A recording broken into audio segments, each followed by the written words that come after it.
Can anybody hear me? It's not on. It's not on? Hello? Okay, there it is.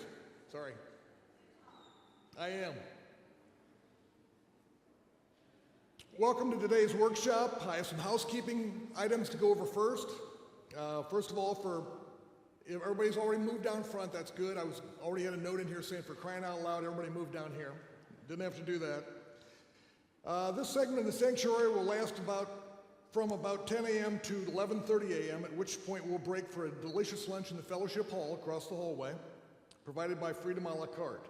We'll have about 45 minutes to eat and talk before we give you a 10-minute warning that the program will be starting back here in the sanctuary at around 12:30. So we're going here, there, here. We'll then proceed for about an hour and 15 minutes or so. I have a three-part thing here, but I'm going to tell a real quick story here. I don't know whether many of you probably know I'm a retired sports writer, and one of the things I did was I collected things that I thought were really funny or things that people said. In the 1960s and 70s, competing with the NBA, which we know the NBA, was the American Basketball Association. There was a team in St. Louis called the Spirits of St. Louis.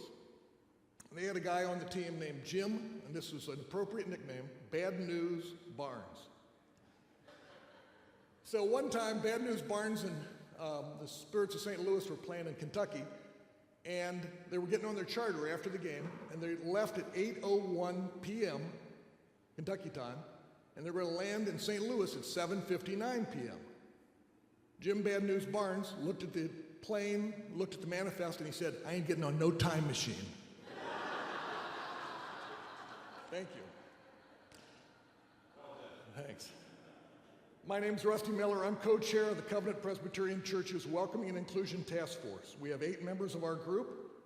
Those of you who are present, I'd appreciate it if you'd stand when your name is called. My co-chair is Linda Billman. We also have Joanne Pratt, Carol Craven, Bonnie Beth Mitchell, Pete Lupiba. You can understand why he wouldn't be here with 5 kids. Jeff Dubois, and David Connolly. Please feel free to pull any of us aside today if you have a question or comments. Only if they're good. No, really, any of them. The trail to today starts with our mission study that was formulated over the span of a year or so from 2019 to 2020 in advance of our call to Joel Essela to take over as head of staff and pastor. Last fall, our session voted unanimously to form the task force as a way to determine if we were ready, willing, and able to truly welcome LGBTQIA+ folks and people of color. We've met weekly this year. We have determined, which is not a surprise, that we come from all dots on the spectrum politically, culturally, and in age, background, and personality. Last Sunday, for instance, we had a meeting in Joel's office at noon, and Pete Lupiba had his newborn son there, and after I left, I called my 32-year-old son in Chicago. As we began to look at Covenant's members and the direction of the church, we realized that other churches had already covered the same ground. Therefore, we've asked someone far more experienced and knowledgeable about welcoming and inclusion to help us along. Our guest today is Brian Ellison, the Executive Director of the Covenant Network, no relation to our church other than the PCUSA bloodlines of Presbyterians. Since 2012, Brian has served as pastor of Parkville Presbyterian Church near Kansas City, Missouri for 13 years and has had many roles in General Assembly and Synod. A graduate of Harvard University and the Princeton Theological Seminary, Brian and his partner, Troy Lilleboe, live in Kansas City. Ladies and gentlemen, Reverend Brian Ellison.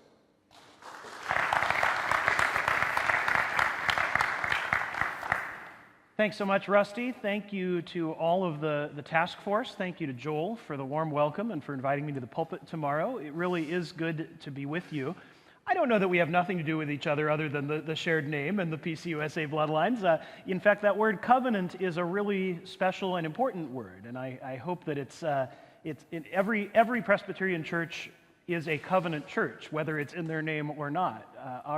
Our commitments, our beliefs about who we are as a church involve a commitment we have made to each other, a relationship, a set of promises that is all encapsulated in that very theological word, covenant. And it's why 25 years ago, the founders of the Covenant Network of Presbyterians chose that word.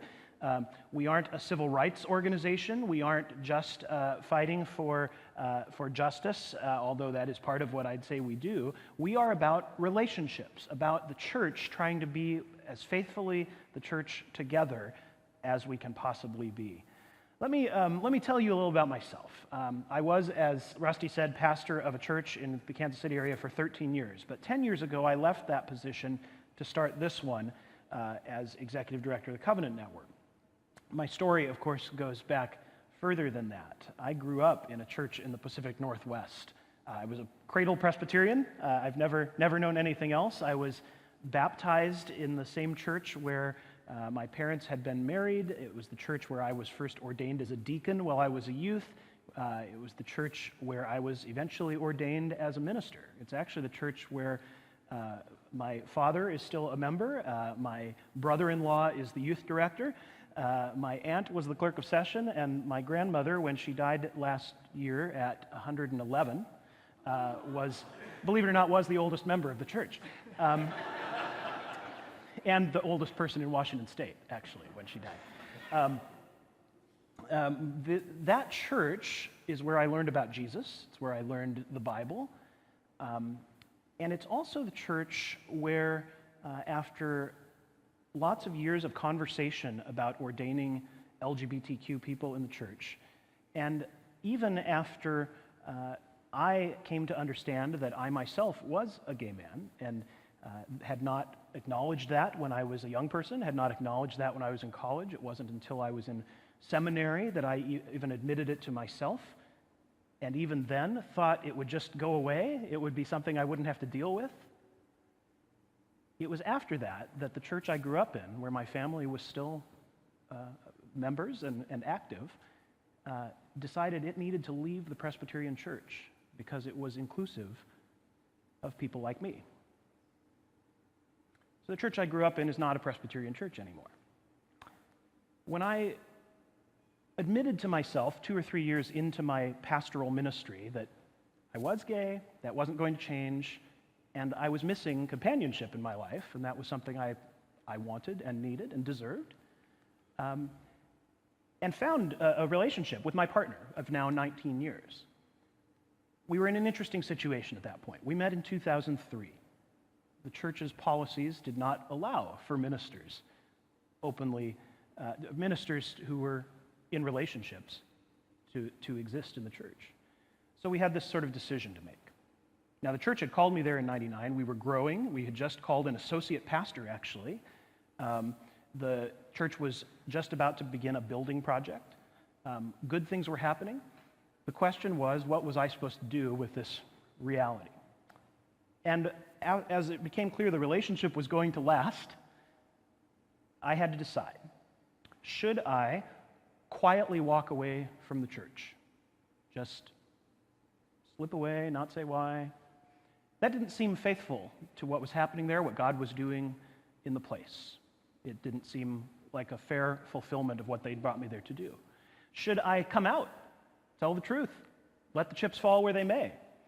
I know for sure that some people in that church, many, would have supported me, stood by me. Others would have not. There would have been conflict. That didn't seem fair or faithful to them either. I suppose another option would have been that I could have ended my relationship and decided I was going to just live a single life. But that didn't seem faithful either. It didn't seem faithful to my partner, my relationship, or true to my identity.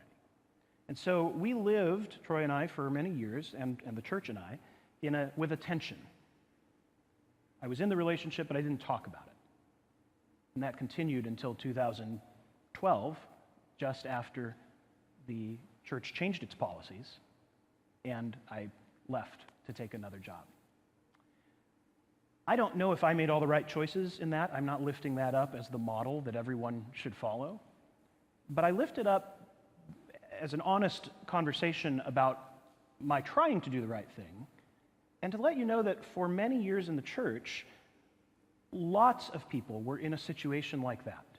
Not just ministers, elders, deacons, church members, who didn't know where it was safe or what they could do or what they should do. There was a conflict between being authentic and being able to serve, being able to faithfully participate in the life of the church. And the sad news is that even though the church's policies have changed today, that tension still exists, probably in more congregations than we might think, where there is a tension between being able to be authentically who we are, honest with each other.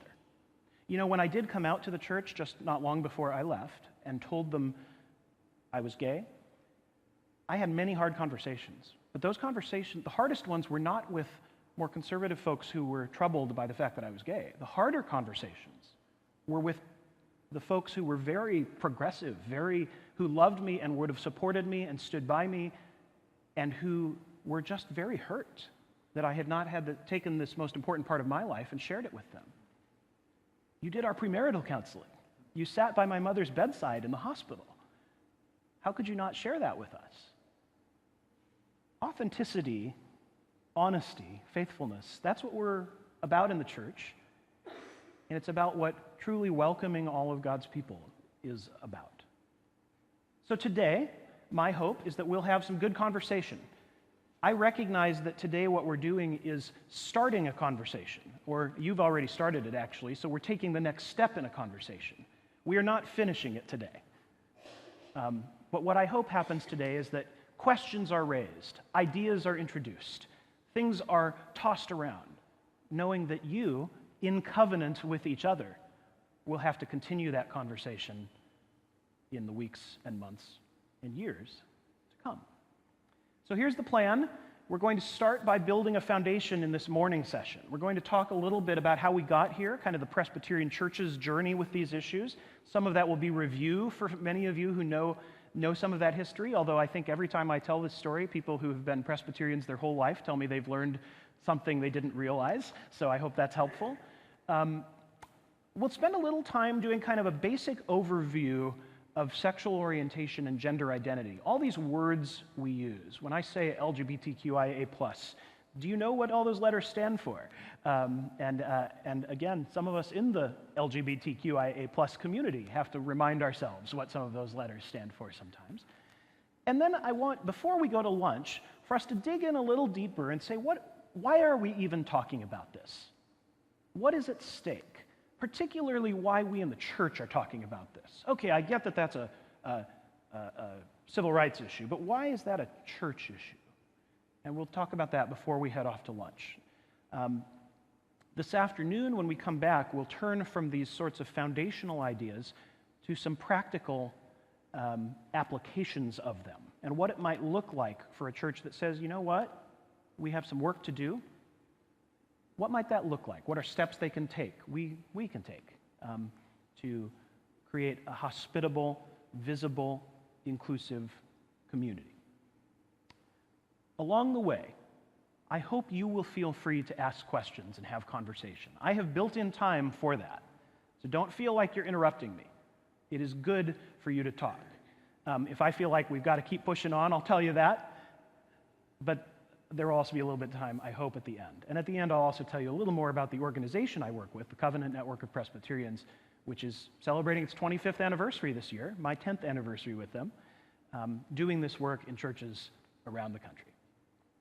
Ready? All right.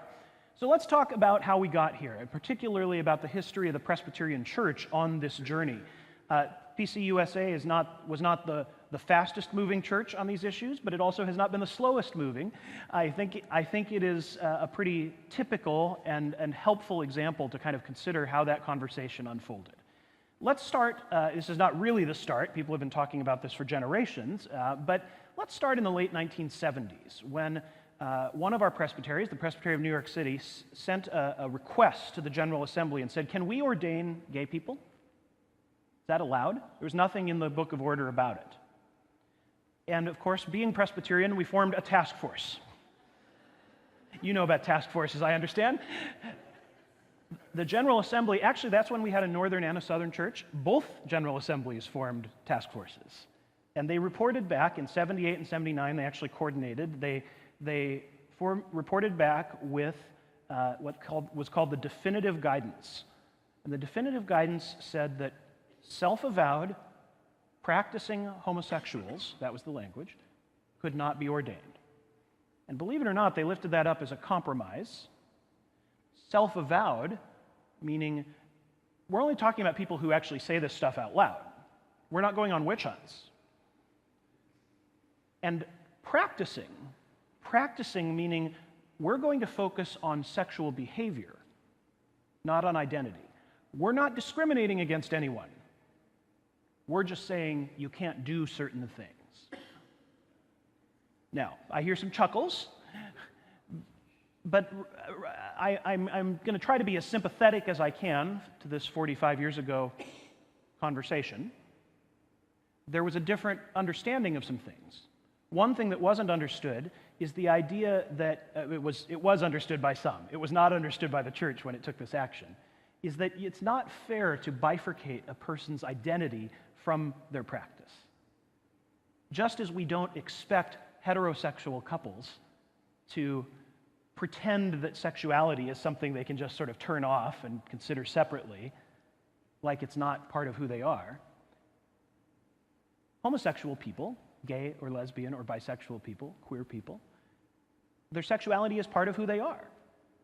And to suggest that their activities can sort of be cordoned off and treated as foreign to their self is simply not how human beings operate. And it wasn't fair to ask that of some people and not others.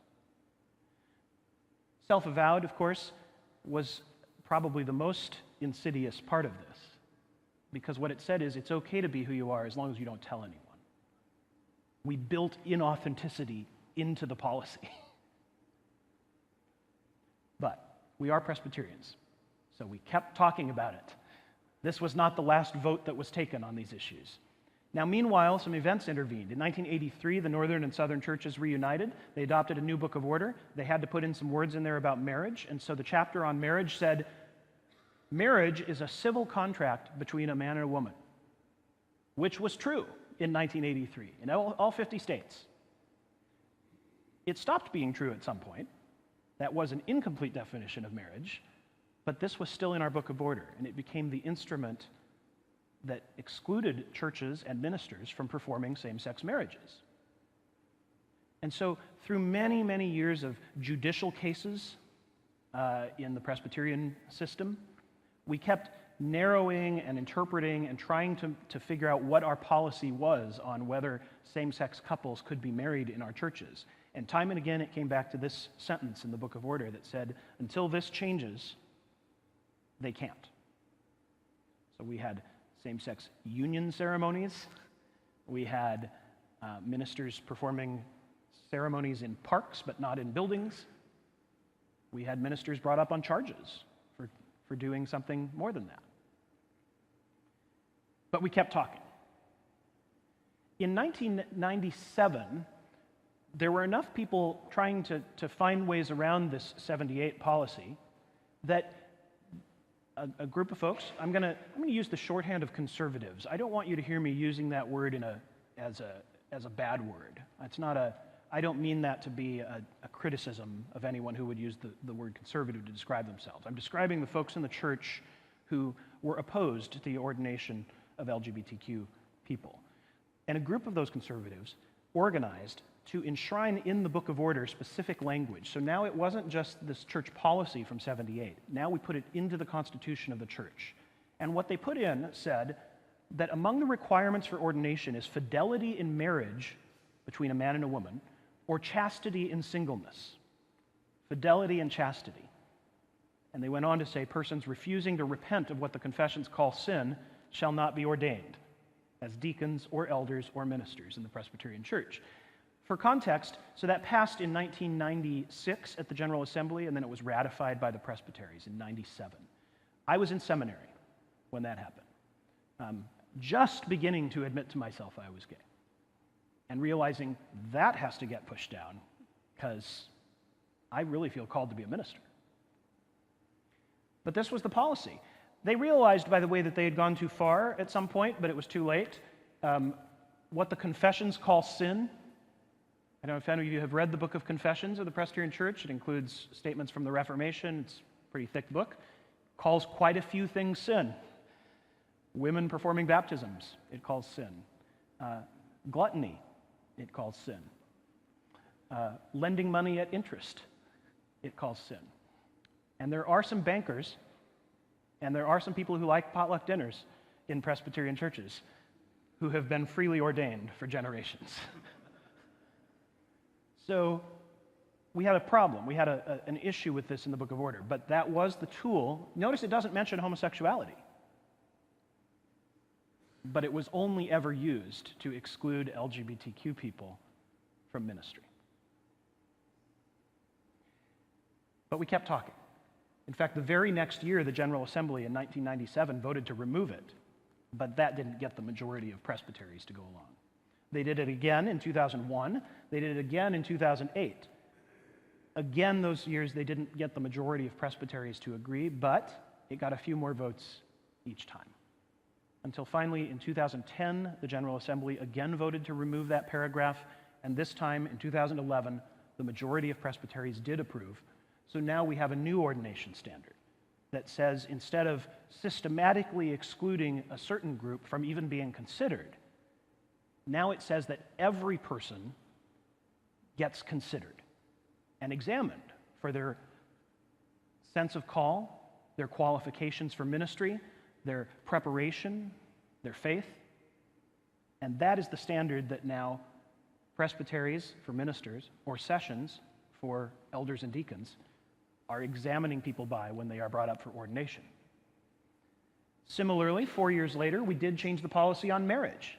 We changed the language in the Book of Order so that now it says marriage involves a unique commitment between two people, traditionally a man and a woman.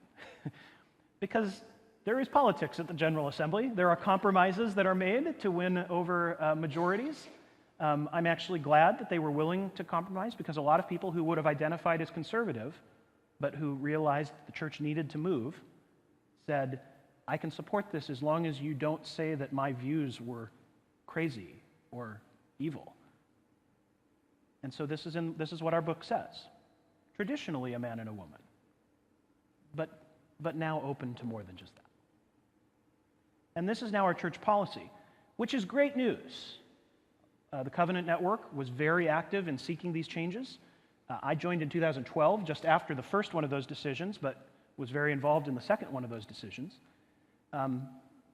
That was a lot of what our work was, organizing to win votes. But here's the thing.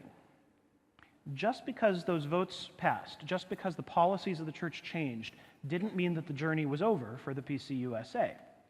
The reality is that a lot of folks sort of checked off the box, said, okay, thank God we're done with that conversation, and then never talked about it again.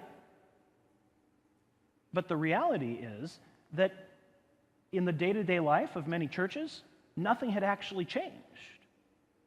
There still weren't openly LGBTQ ministers, and today in probably half of the presbyteries in the country, there still aren't. There still weren't same-sex marriages happening. There are thousands of our churches that have never had one. Some of them because they have a policy saying, we won't have them here, which is perfectly illegal under this policy, because the policy is local option. Every church gets to decide. You have to consider everybody, but that doesn't mean you have to ordain anybody. And as a result, many churches have never had the conversation about inclusion. Anecdotally, a lot of churches are still divided about it. I say anecdotally because nobody is taking a survey. I can't give you statistics, but I talk with churches every week.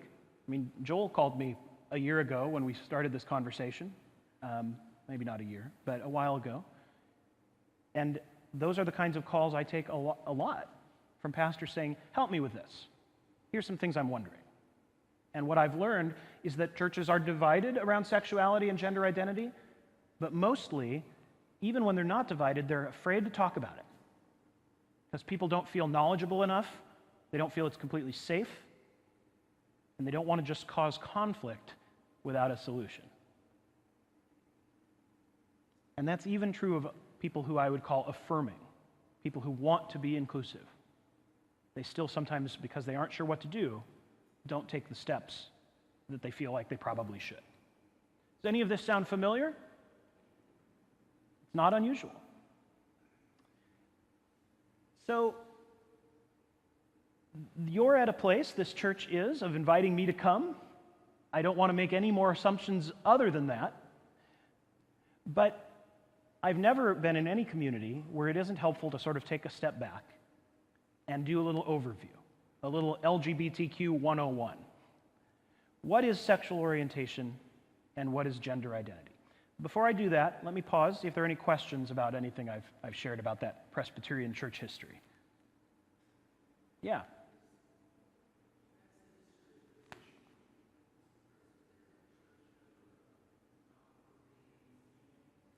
Yes, so I'm going to repeat this question because I know people are watching on live stream. Question is, that's the history on this issue. Was the church ever not ordaining women? And the answer is yes. The Presbyterian Church just started ordaining women about 1958, so 64 years ago. No, that's, yes. It's similar in some ways. It's similar in that there were many votes of, it had 40% support and 46% support and 48% support.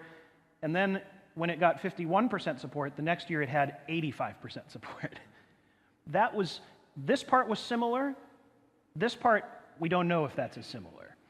The other part that's similar in the journey of women's ordination is that if you ask any women ministers in the church today if there is actual equity for women in ministry, the answer, unsurprisingly, is no. There are disparities in pay, there are disparities in job opportunities, there are disparities in the kind of support they receive in ministry. And so while LGBTQ people are eligible today, that part is similar to the journey of women in ministry. It's going to be a long ways, I think. And that part's not unlike, say, the civil rights movement, if we want to take it to a secular, important votes happened in the late 1960s and early 1970s, but that didn't bring about racial equity in the U.S. Others? Yeah, Mona.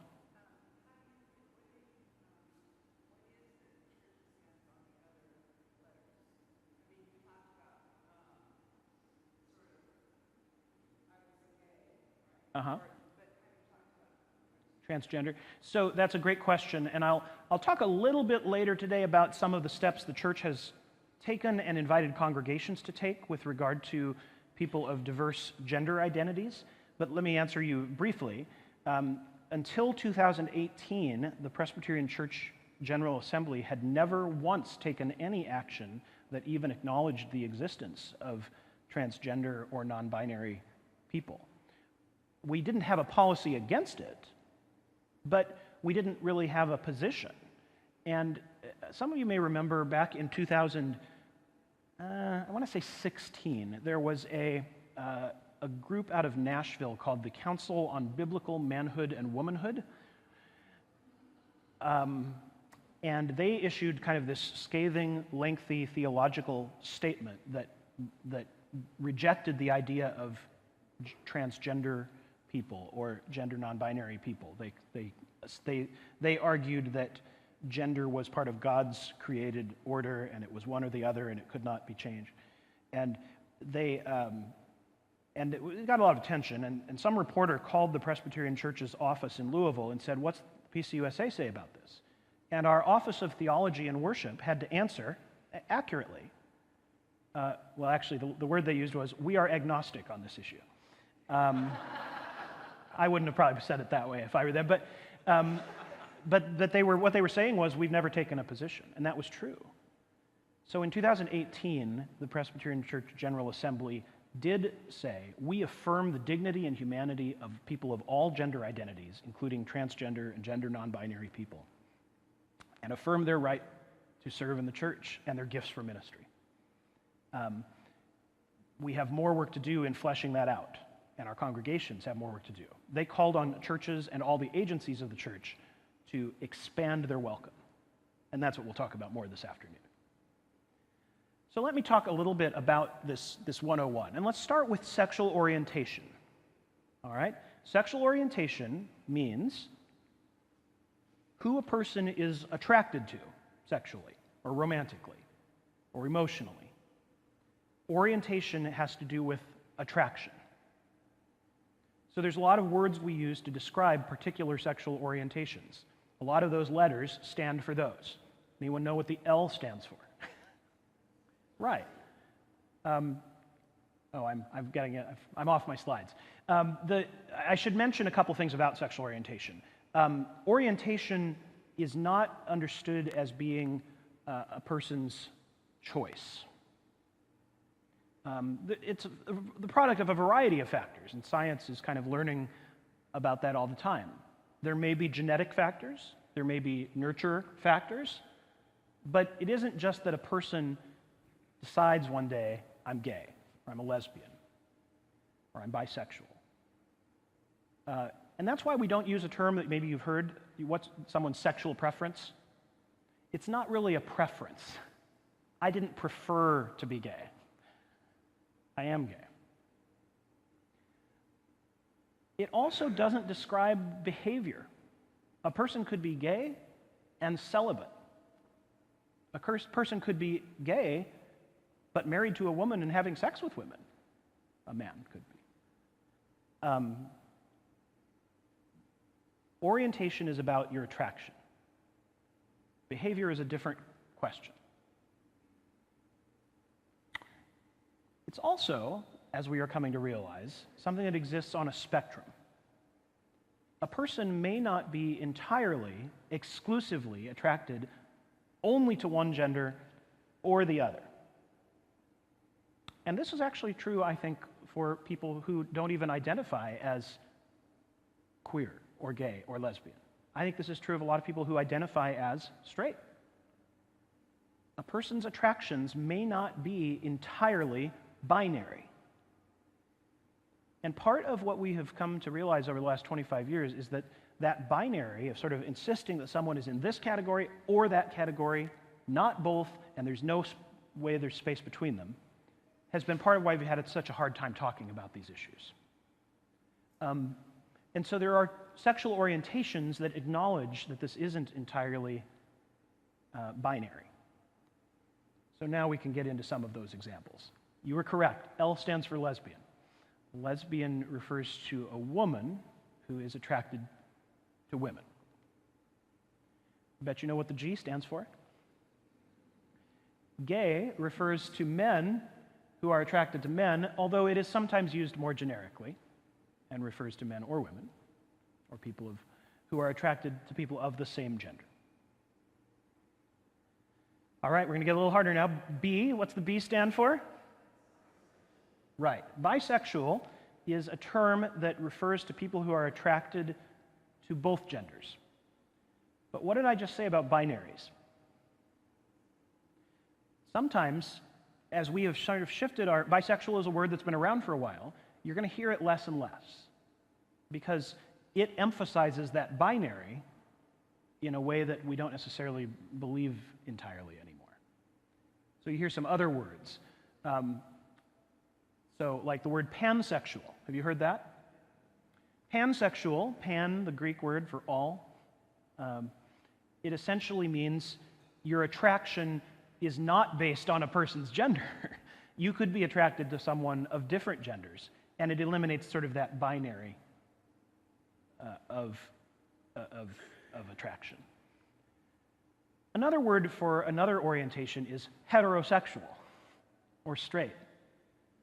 And I want to lift that up because I think it's important to realize that every person has a sexual orientation.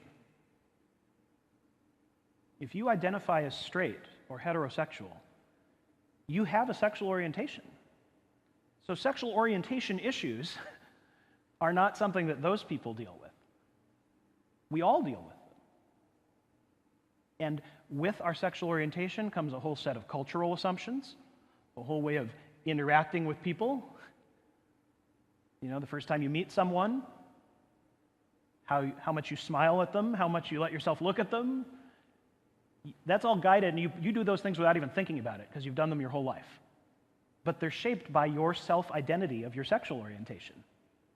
Men, when you meet a man, you interact with them differently than when you meet with a woman, I suspect, if you identify as a straight man. It's all shaped, that sexual orientation is part of who we all are. There are a few other words that I'll come back to in a minute that touch on sexual orientation. Yeah, you have a question?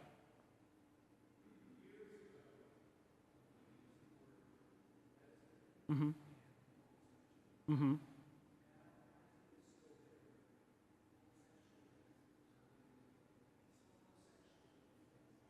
I don't think homosexual is offensive. It is not offensive.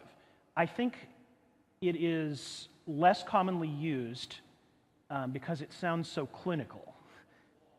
It is a long word, and we don't like long words. Yes, it's hard to spell. I also think it is used, like many of these words, it isn't really the word you use, it's the tone in which you say it. And so if you're standing on the floor of Congress, let's say, railing against those homosexuals, like that means something, as opposed to speaking of homosexual tendencies in a non-judgmental way. Yeah. Yes. And gay has other meanings too. Yeah. I mean, what I would say is probably not done is using homosexual as a noun. The homosexuals. I don't, and I kind of think that's just sort of disrespectful. It's like the gays. I do that sometimes myself to refer to the gays like me, but I think if you're saying things in a dismissive way, rather than sort of affirming the full personhood of a person, that's where the problem is. So that's sexual orientation. Yes.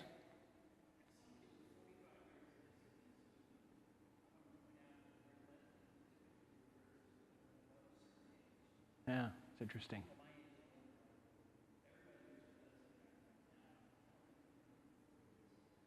It's not entirely true, but it is, the question is whether it only applies to people of a certain age, lesbian.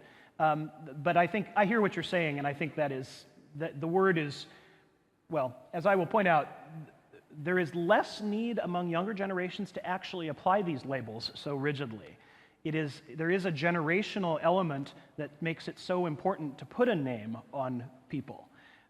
In fact, the word queer, I'm just going to go ahead and jump a couple slides ahead. The word queer is a word that is used non-judgmentally and inclusively. It refers to people of diverse gender identities and sexual orientations without judgment and without specificity.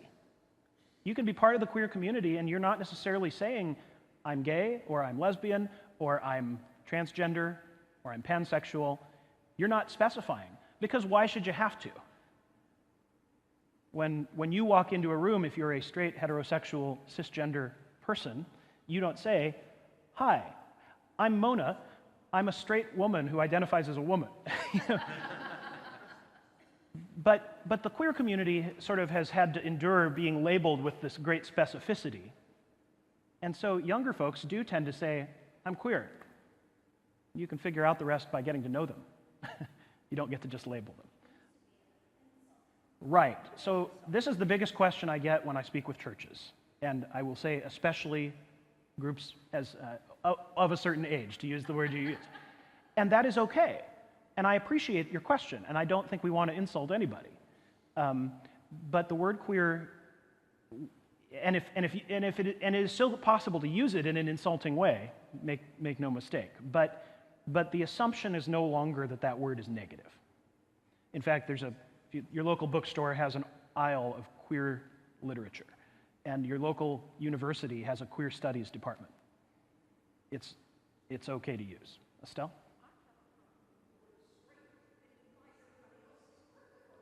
Yes. Well, I appreciate that, and I think it's right to bother you, because something we're recognizing, and a lot of us are recognizing this as we do anti-racism work, is that when you are in the privileged position, the historically powerful position, you act sometimes as though you are the norm and everyone else is different. And you don't have to define yourself, and that's kind of the implication of a word like straight. There's straight and there's other. Whiteness is sometimes like that too. And so that's a really good thing to be aware of. When I use the word straight, I'm using it to make a distinction because I'm talking about LGBTQ issues, but the reality is that I don't walk into a room and say, look at all the straights here, because that's not helpful. I'm looking at the time, make sure I'm kind of on track. Other questions? Let me talk about gender identity. Gender identity, different issue than sexual orientation, all right? Part of the broader queer community, possibly, but a different issue. Gender identity is not the same as sex. Sex is about the biology that you are assigned at birth. So when you're born and the doctor holds up the baby and says, it's a boy, it's a girl, they are declaring the sex of the child. But gender is something else. Gender is a social construct. It's a matter of self-understanding. It's how you identify. When you think of yourself, what are you?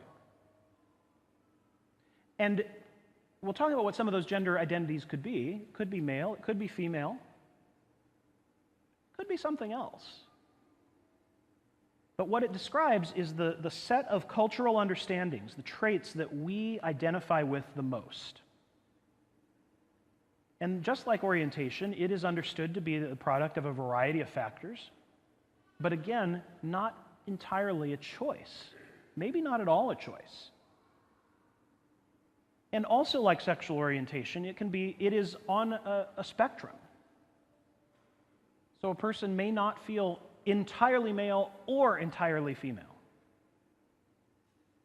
And that's again regardless of their sex. The other thing to know is that it's not necessarily connected to sexual orientation. So you may have the biological anatomy of a male, but identify internally as female. Think of yourself as a woman. You're a transgender woman. And you might be attracted to men, or you might be attracted to women. These two things are part of two different conversations. I mean, they're the same conversation, but you can't assume anything about the other of those factors just by knowing one. The other thing to know about gender identity is that you can't necessarily see it. Sexual expression is about what a person is sort of displaying to the world. A person who comes into church wearing makeup and a dress is expressing themselves in a female way in our culture. But their identity may be something different. So we have different words to describe different gender identities. Cisgender, how many of you, is that a new word for you today? Cisgender is the opposite of transgender. Cisgender is a person who identifies with the same gender as their biological sex. So the majority of people are cisgender. If you were born, identified as a boy, grew up, think of yourself as a man, you are cisgender. Transgender is a person whose gender identity differs from their biological sex. Trans, just in that Latin phrase, means cross, means transition, change. But don't be misled by that. It doesn't necessarily mean that the person has gone all the way from one to the other. It doesn't necessarily mean that they've made any outward changes. It just refers to their gender identity not matching their sex. The word, by the way, is transgender, not transgendered. It's not something that happened to them. It's an adjective that describes who they are. Now, this is a word that is important to know in today's world, again, reflecting that non-binary, that idea of a spectrum. People live as not necessarily entirely male or entirely female in their own gender identity. They are non-binary. And so you'll hear this, you'll hear genderqueer. Kids, I'm told, are saying NB for non-binary. Kids, okay. I've become the person who says, those kids these days. But it reflects that some may, in fact, not know exactly where they are on the spectrum. They couldn't put a word to it if you asked them to, but they know that male or female doesn't capture it. Again, like was raised a moment ago, that need to label it isn't necessarily something that younger generations today feel is as important. So gender expression, as I mentioned, that's what you present outwardly. Which of the cultural norms you take on and show to the world. But that's not the same as identity. Questions?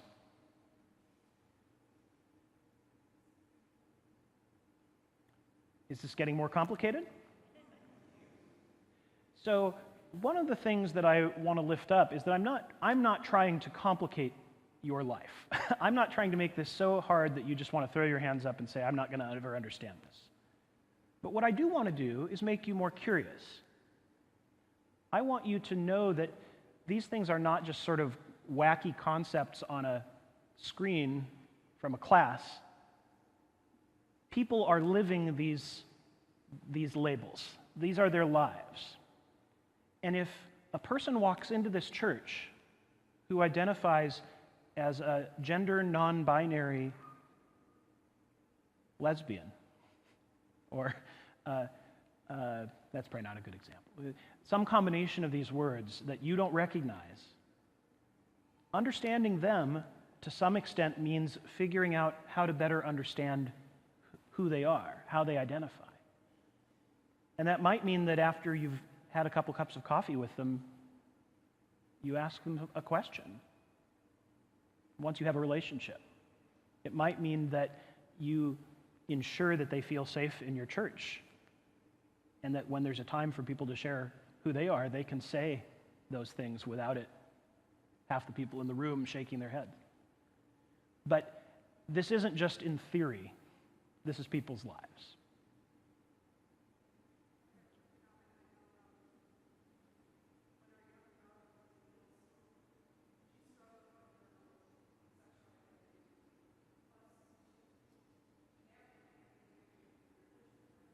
Mm-hmm.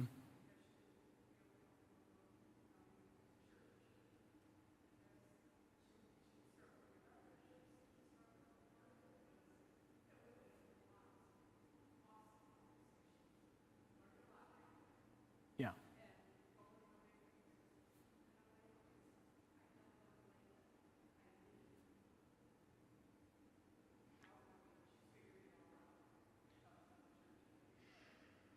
And was it your daughter you said, Jo? Yeah, Yeah.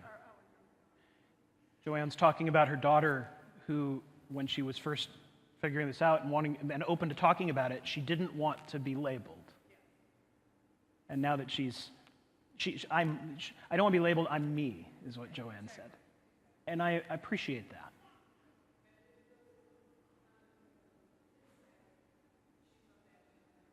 She's of a younger generation, yeah. And I think, all of us of any generation, our identity is very important to us, right? I mean, if you take business leadership classes, they'll talk about the importance of using someone's name. Pastors try to address people by name because our identity is really important to us. And I think what's really changed is that we're recognizing more fully how much our sexual orientation and our gender identity are a part of our identity. And to be in the same room with people and have them not see who we are.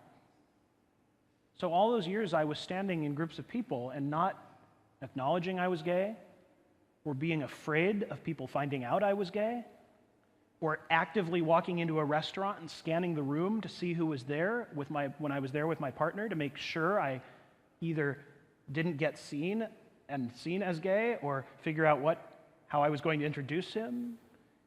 Like, that was eating away at me. That was because a person's identity is an important part of who they are. Yeah, Jim. Well, it's always disturbed me when people paint other people with a broad brush. Mm-hmm. This time of year, we see that all the time. And what I'm hearing from you is it even goes deeper than that, which I think is Yeah, it's important to not paint people with a broad brush, make generalizations about communities. There are a few other words, since we can wrap up this 101 section. I mentioned the word queer. I think we talked about that. Just recognize that, if you're not using it in an insulting way, it isn't an insulting word. And it is a very helpful word, actually, because it allows for that non-specification of people who, for whatever reason, their sexual orientation and gender identity has put them in this group that has bonded together in some ways to say we're all in the same boat in a certain way. Jim? my age, that word is different, I think, probably. Right. So Jim is saying, but can people of my age use it? And I would say yes, if you are using it in the sense that I'm talking about. But if you're uncomfortable with it, don't feel like you have to, by the way. None of these things are mandatory. Use the terms that make sense to you, as long as they're respectful of people. The bottom line, and maybe this is to Joanne's point about their daughter, the right words to use to describe a particular person are whatever words they tell you are the right words to use. And that's not, that seems to really offend a lot of people, that we would use the wrong pronouns. But the reality is that we have always believed, as Christians we have believed, that hospitality is one of our highest values, that doing unto others as we would want them to do unto us. Someone said something about that at some point in the Bible, I think, that there is this idea that there's a right way to do things, and even if that's not what they want, this is what we should do. That's not really very Christian. The Christian ideal is hospitality. And so when it comes to language, the number one way to talk about people is whatever way they have given you to talk about them and to them. Another word that is sometimes, let me get through this. Go ahead. I'm sorry. Go ahead.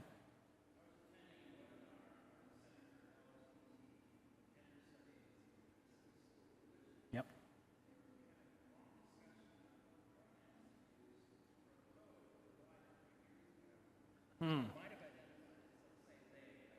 Yeah.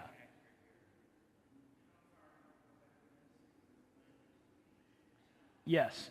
So when a person is no longer around to tell you what pronouns to use, how do you do it? Good question. We'll talk about pronouns a little more this afternoon, because it is one of those steps that churches practically have to figure out what that means for them in their life.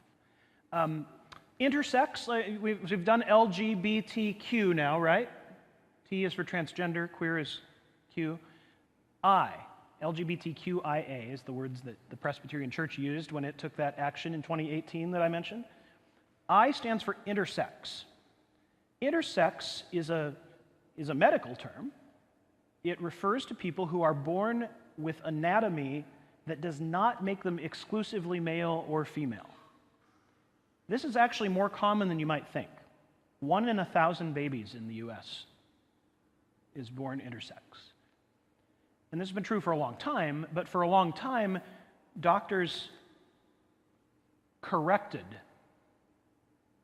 whatever deficiency they found in anatomy, sometimes with parents' permission and sometimes not.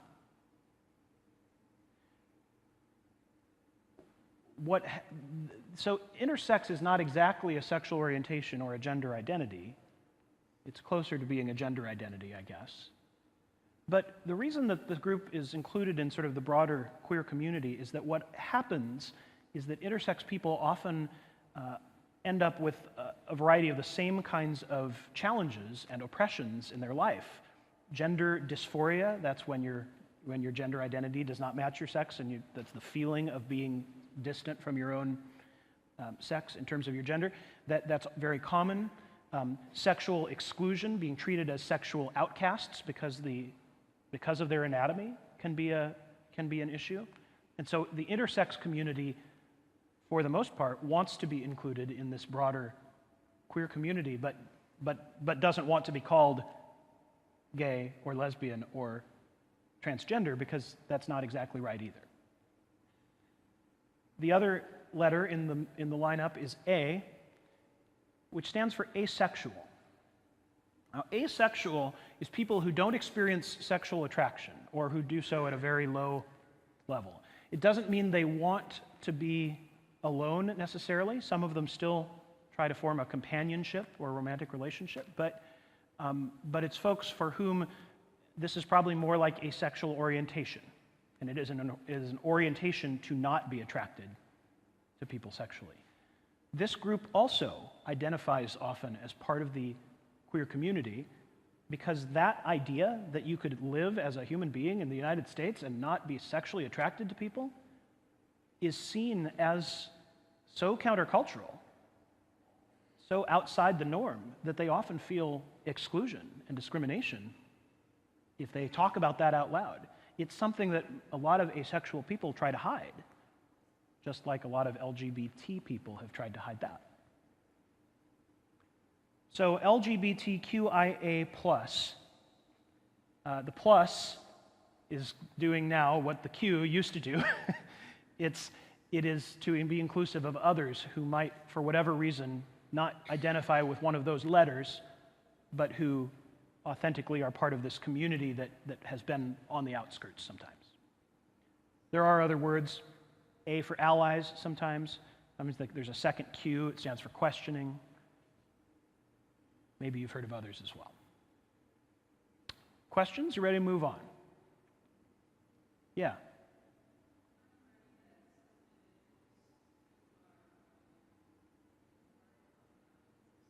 Mm-hmm.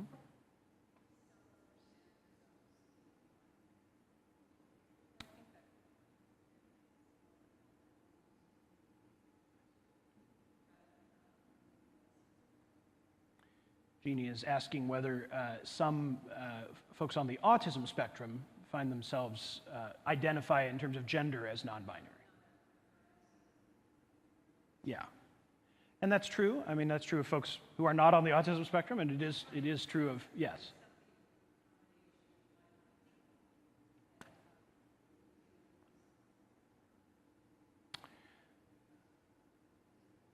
Yes, and I think we are in a generational moment of sort of recognizing that there's a lot of aspects of people's identity that we previously didn't really acknowledge or treat as having its own set of cultural expectations and norms and values. The autism community is another group like that, and so sometimes there is an intersection, an intersectionality, where the different parts of a person's identity sort of add together to create a unique set of realities for them. So we talk about this in LGBTQ work with work for racial justice. To be a transgender person of color is different. It raises a whole different set of challenges than if you were a white transgender person or if you were a black person who is not transgender. But to be a transgender person of color, each of those faces their own challenges, but the combination creates a new set of challenges. And that's what intersectionality recognizes. Lynn? Mm-hmm.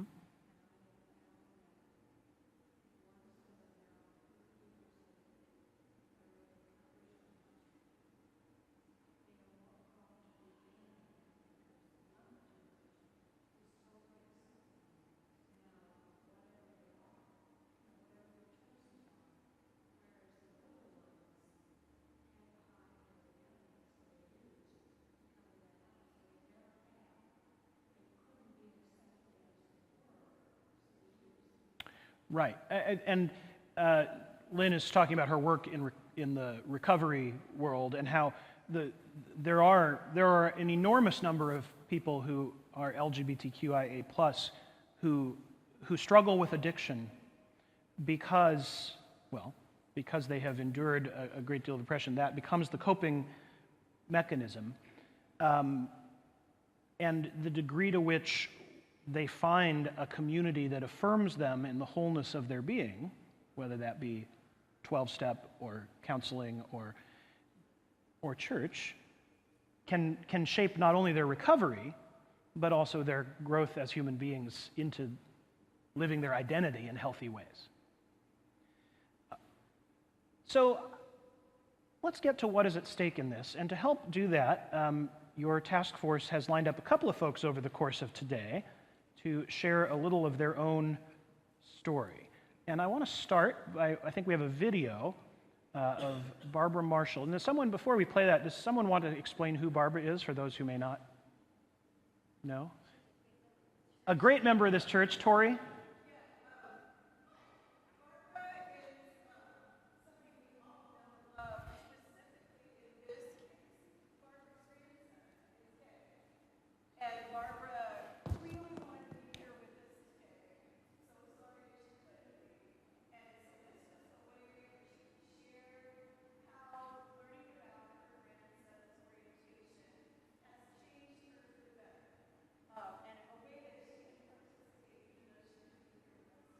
All right, so let's hear from Barbara.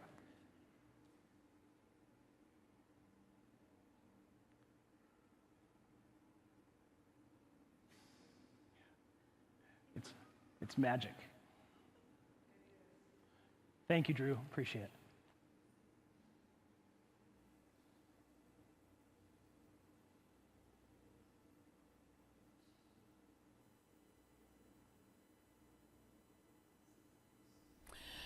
Good morning. I'm sorry that I'm not with you this morning because I have a very personal interest in the things that you will be talking about today. I am the proud grandmother of a gay grandson. He came out to us when he was in junior high a little more than 10 years ago. And we showered him with our unconditional support and love. And we applauded his courage. He also was one of the maybe fortunate few to be supported by his church and by his school. And I really feel that this support that surrounded him enabled him to come out of that shell and to live life to the fullest, the life that he was intended to live, to be a productive, creative person. When he was in high school, he started a diversity inclusion club where students of all orientation came together, straight, gay, lesbian, trans, to talk and get to know one another. This was a club that was a model for other schools, and he actually even spoke to some school boards about this. He was active in other areas too, and before he graduated, he was presented with the Citizenship Award for what he had done to promote good inclusion, diversity, and good citizenship. My grandson, when he came out, not only changed his life, but he changed my life too. I feel I am a better person for what I have experienced. He has enriched my life. I've had the opportunity to meet people who are beautiful and wonderful and creative and talented that I never would have had the opportunity to meet. My horizons have been expanded. I've walked alongside my grandson in AIDS walks and pride parades. We have ushered at the largest human rights campaign banquet in the country, where I had the opportunity to talk to other gay men who told me the sad story of their coming out. When they came out to their family, they had a different experience than ours. They were shown the door. They were told to leave. Don't ever come back. You are dead to us. And my heart broke for those people. We attended a candlelight vigil for 200 people who were murdered that year, simply because they were trans. I have become an advocate. I've stepped outside my comfort zone. I have submitted testimony to a Ohio House Committee and to the Hilliard City Council in support of an anti-discrimination bill that would have offered legal protection to LGBTQ people so that they could not lose their job or be evicted from their apartment simply because they were who they were and who they loved. I have on my phone the contacts of all of my local, state, and national elected officials, and I don't hesitate to click that number and call in with my opinion and how I would expect that person to represent me. So in closing, I thank God every day for my amazing gay grandson, and I would not change one single thing about him. Thank you. See you in church tomorrow.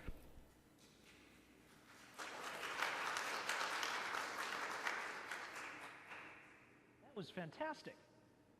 What did you hear in that? What stood out to you in what Barbara said? Acceptance, someone is saying. What do you think? I've gone mute, Drew. I'm on, but I think, Drew, do I need to come back on? Thank you. No, my mic. It is on. Acceptance. I agree. That's the first thing that stood out to me. The experience of her grandson was what it was because he had a community around him that stepped up and, as she said, showered him with love and acceptance. Anything else stand out to you? Liberation? Say more about that.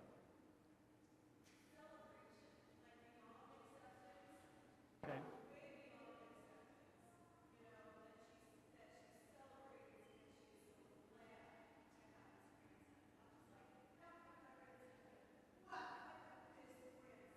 Celebration, you said liberation, Gina?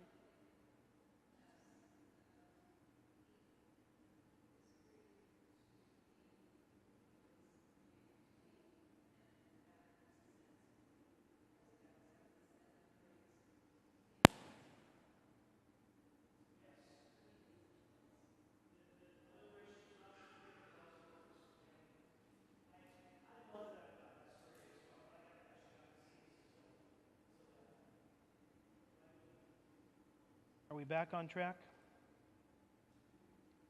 For some reason, it doesn't think I'm real anymore. It's not recognizing.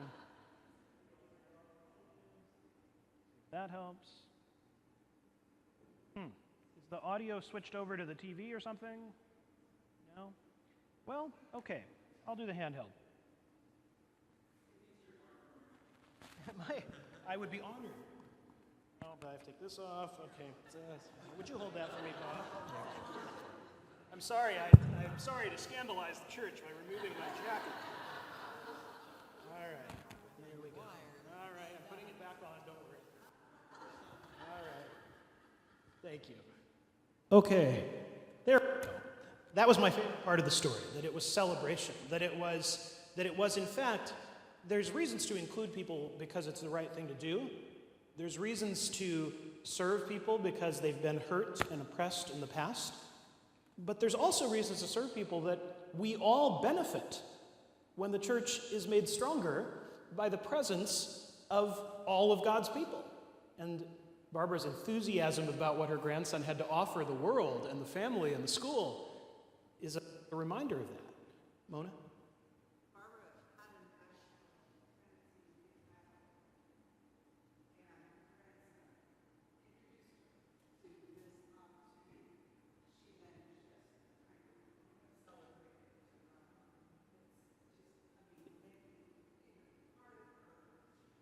Mona is saying that she was already an advocate, but her grandson gave her a good reason to be an advocate for this. absolutely. So what is at stake is a lot of things. And I think number one is the one that Barbara talked about, really, without using these words. It was about strengthening the community. It was about identifying what it means to fully embrace all of God's people as an exercise of love, as an exercise of celebration. But I want to get to a few of the questions that I think a lot of people ask when we start going down this road in the church. And I want to make sure I'm not caricaturing other people's positions on these issues. I also want to make sure that I'm not entering into a lengthy debate. There are debates to have, and people have them. We would not make much progress on debates about what the Bible says about homosexuality today. But I want to acknowledge that and introduce the idea that we can have that conversation in a healthy way, even though I'm probably going to come out in a different place than a lot of folks who have eagerly talked about what the Bible says about homosexuality through the years.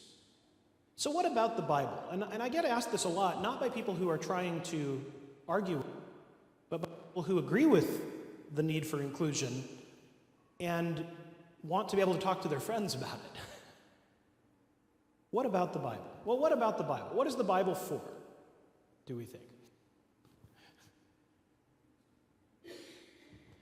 It's to give us a way to live. It's to show us who God is.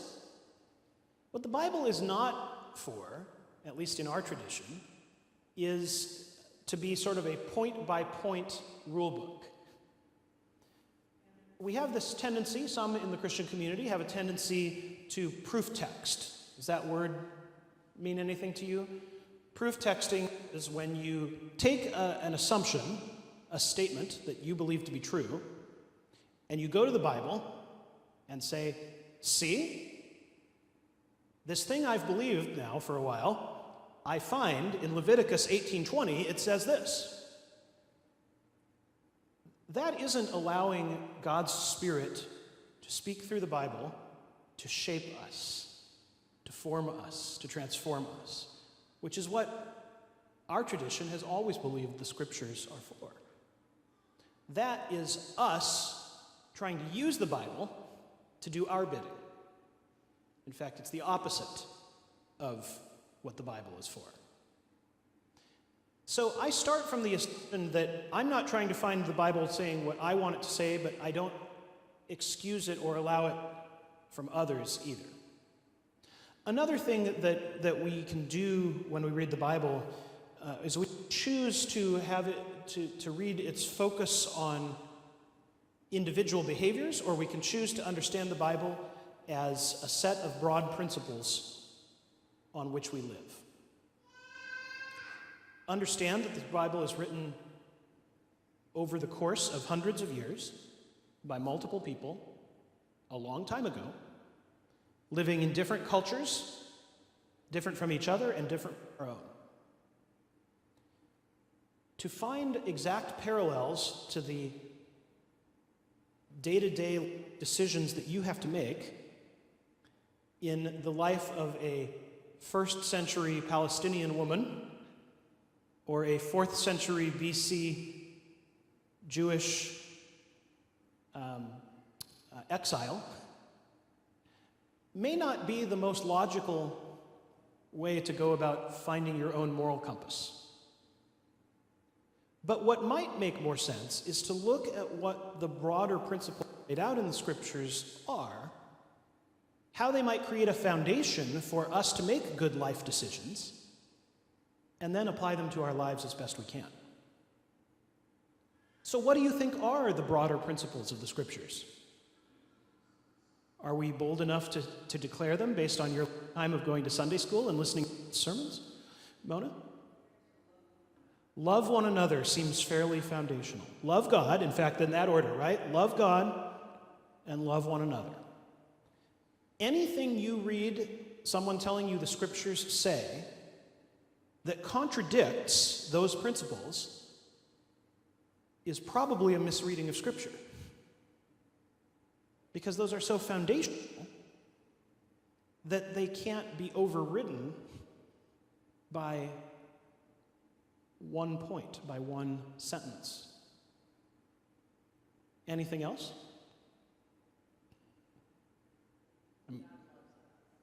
That God loves us. So when we try to understand what is this relationship God has with us, what is it that would lead us to even care what we do in relation to God, it's all rooted in a decision God made to love us. God would not do something that contradicts that foundational principle of who God is and what God's posture toward us is. What else? Anything else? What's that? Judge not, lest ye yourself be judged. I think that's a legitimate underlying principle of a lot of the New Testament especially. It's part of a broader understanding of grace in the way that God not only interacts with human beings, but invites human beings to act toward one another. And part of this covenantal idea, there's another biblical foundation. Part of this covenantal idea is that the way we interact with each other should reflect in some way the way God has chosen to act toward us. So while God may judge us, God chooses not to inflict judgment on us, but rather forgives. Human beings may look at one another, well, that isn't something I would do, but our posture toward one another is to be gracious, like God has been gracious toward us. I'm sure that's in there somewhere, in fact. See, I hope what you hear when I'm talking about the Bible is not a lack of reverence for the Bible. I am not rejecting the Bible to be affirming of LGBTQIA+ people. In fact, I would say I'm trying to read the Bible more deeply. I'm trying to give it more authority. I'm trying to say, live all of it. Make it shape your life. And when you do, I think you will be not distracted by, well, but Leviticus 18:20 says, and rather will be convicted to live with a deeper love for all of God's people. I can have that clobber passage debate. They call those the 6 passages that allegedly mention homosexuality in Scripture. I can have that debate. I can talk about each one of them. I can talk about the context. I'm a professional gay. I can argue about these things. But I've never changed anyone's mind by arguing about them. Ever. What I have seen change people's minds and open their hearts is relationships, stories, understanding the fullness of a child of God who is gay or lesbian or transgender, and then looking at them with love and grace. That, I think, does change hearts and minds. Mona?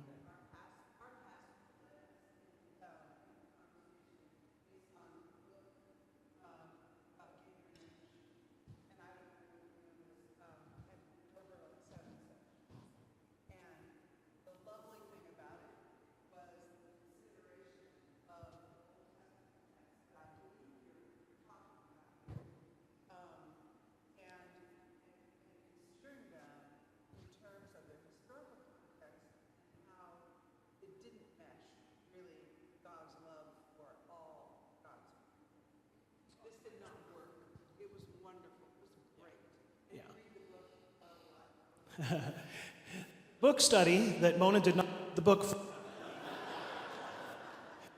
Mark Ochtemeyer's book, The Bible's Yes to Same-Sex Marriage, is how he, a self-identifying evangelical, scholar of the Bible, came to change his mind about these issues. And what Mark says in that book Mark's a good friend of mine, is that he can talk about the scriptures too, but what got him to reread the Bible was the lives of people. Students who came to him torn apart because they couldn't shake this sexual orientation that they had been taught all their lives was keeping them from God. But when they were allowed themselves to be authentic, they were freed to serve God and love their neighbor. The bottom line is that if you actually can get that out of the Bible too, these stories, I'm not saying you should ignore the Bible and listen to stories. I'm saying look at the stories of the Bible. Time and again, God's love is poured out for those who have been marginalized, for those who have been excluded, for those that the religious community labels as outsiders. Look at Jesus' parables. His shining examples, the people he wants to lift up over and over, are women, lepers, Samaritans, tax collectors. Ugh. That's the Bible. You don't have to reject the Bible to take these positions. In fact, I think you have to read it. Joel? Mona?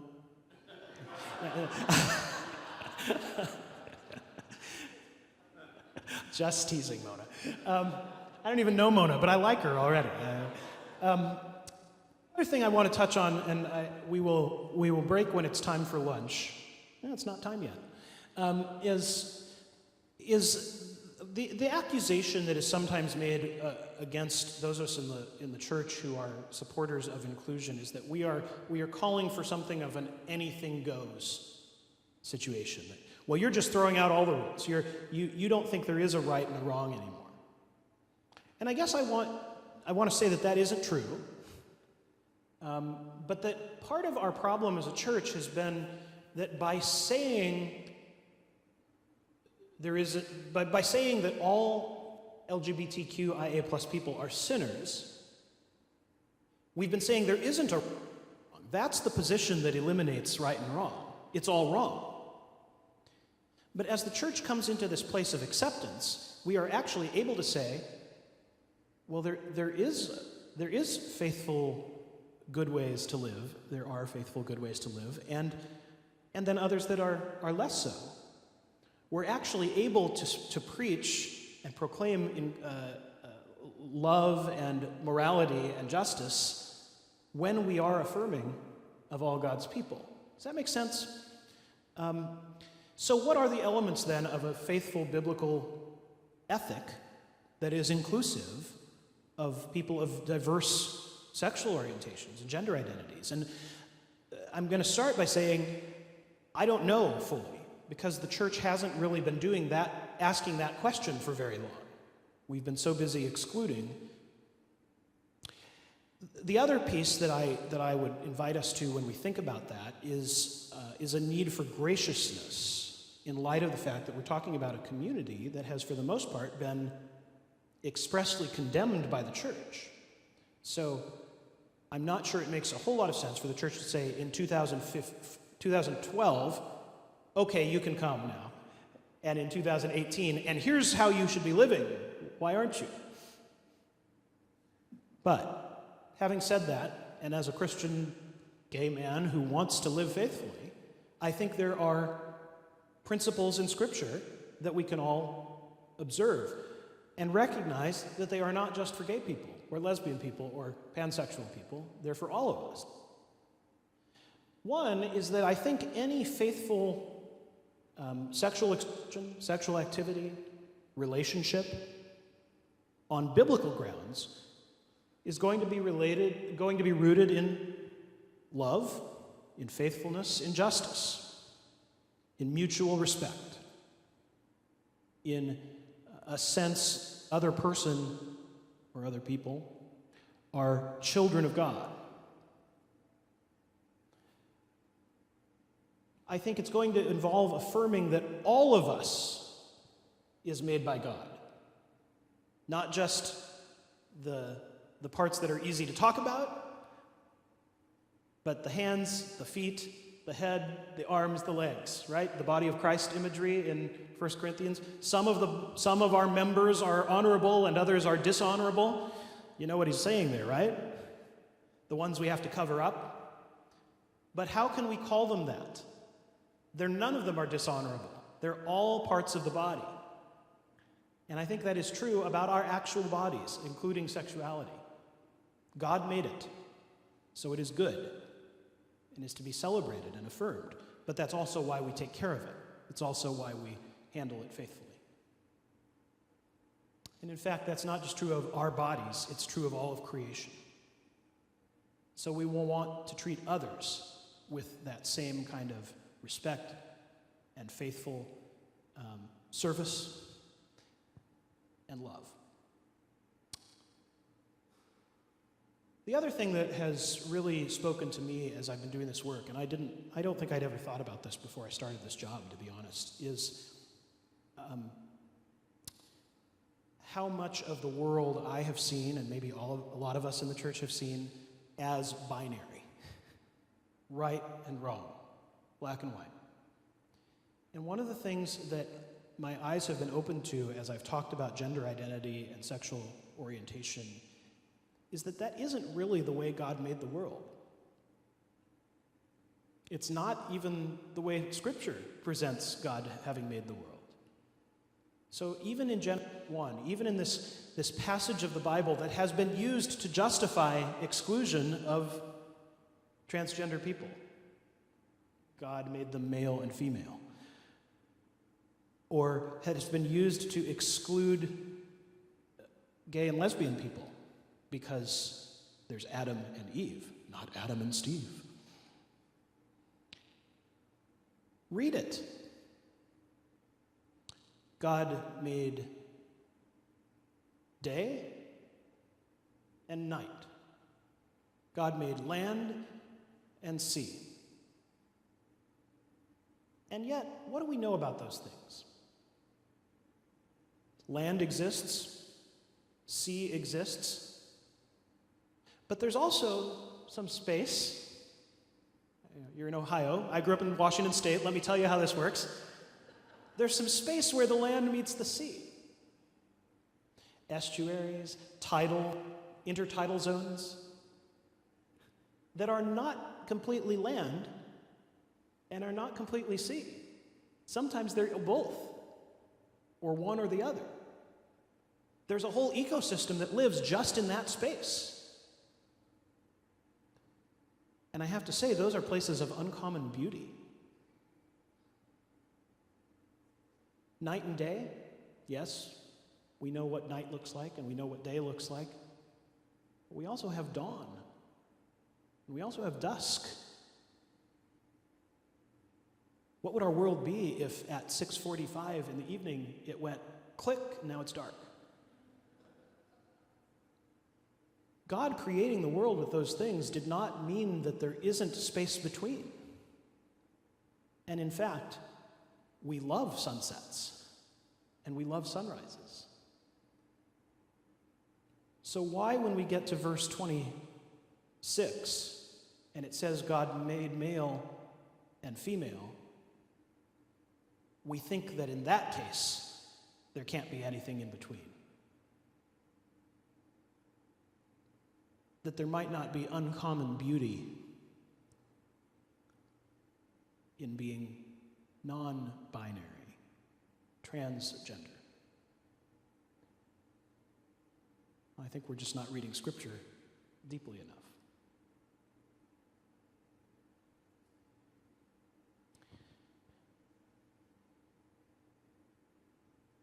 We're going to frame all of this today in a theology that leads us to action. And the thing that I wanted to talk about just before we send ourselves off to lunch is what I think that overarching theology of welcome is. And we're going to come back to this again after lunch.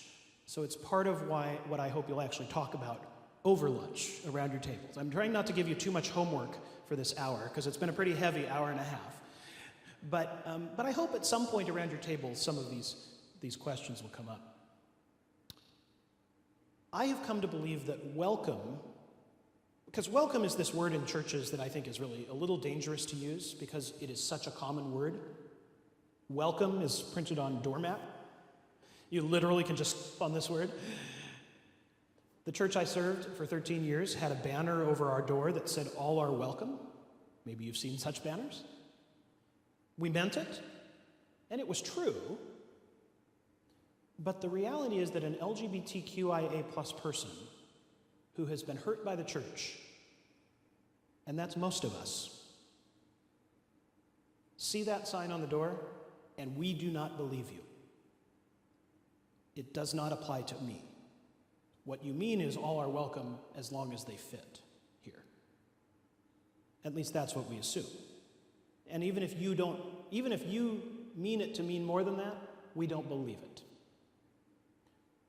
But welcome, still the basic concept, right? It's still what we're called to do. It's what God invites us to do toward all people. So, how do we think about that? How does that fit into our theology, our belief? Why is welcome still the word to gather around? For me, welcome is about access. And it's about access not just to church potlucks or organ music. It's about access to this, unity. And in our tradition, why does community matter? Community matters because we believe that this is where Jesus is. It's Easter right now, right? It's the season of Easter. We don't believe that the risen Christ is walking around out there in a robe and sandals. We don't believe that the risen Christ is exclusively available in some bread. We think the risen Christ lives here, in you and in me. We believe if people are going to encounter God, they have to meet God here. And if people out,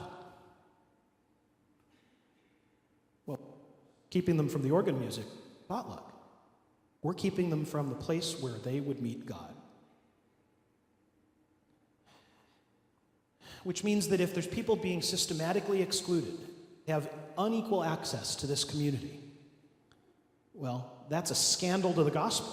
That's not just bad form, it's sin.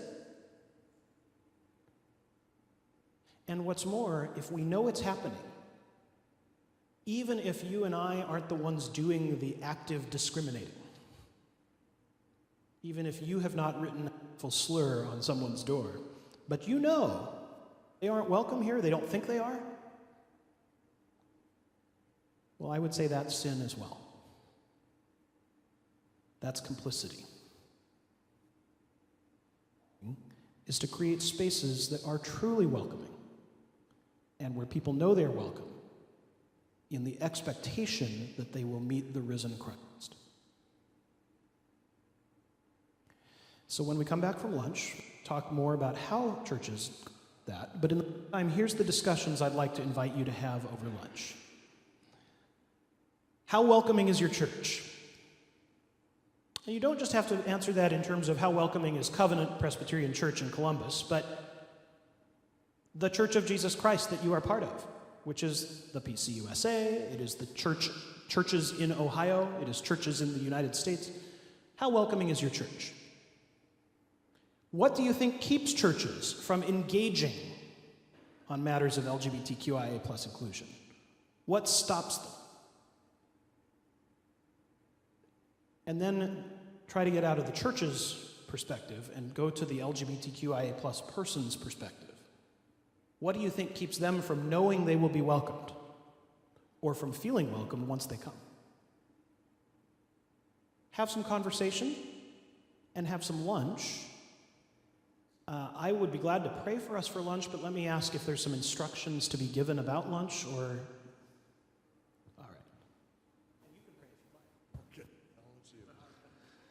I am told, if I'm correct in this assumption, I believe that we're going to go out either door. You can go out this door, you can go out the back door, and we're going to make a line to go into the kitchen, pick up your box lunch, and there's drinks and everything in the fellowship hall. Is that the way it's understood for everybody else? Okay, I think that's it. Well, that wasn't so complicated. Let us pray.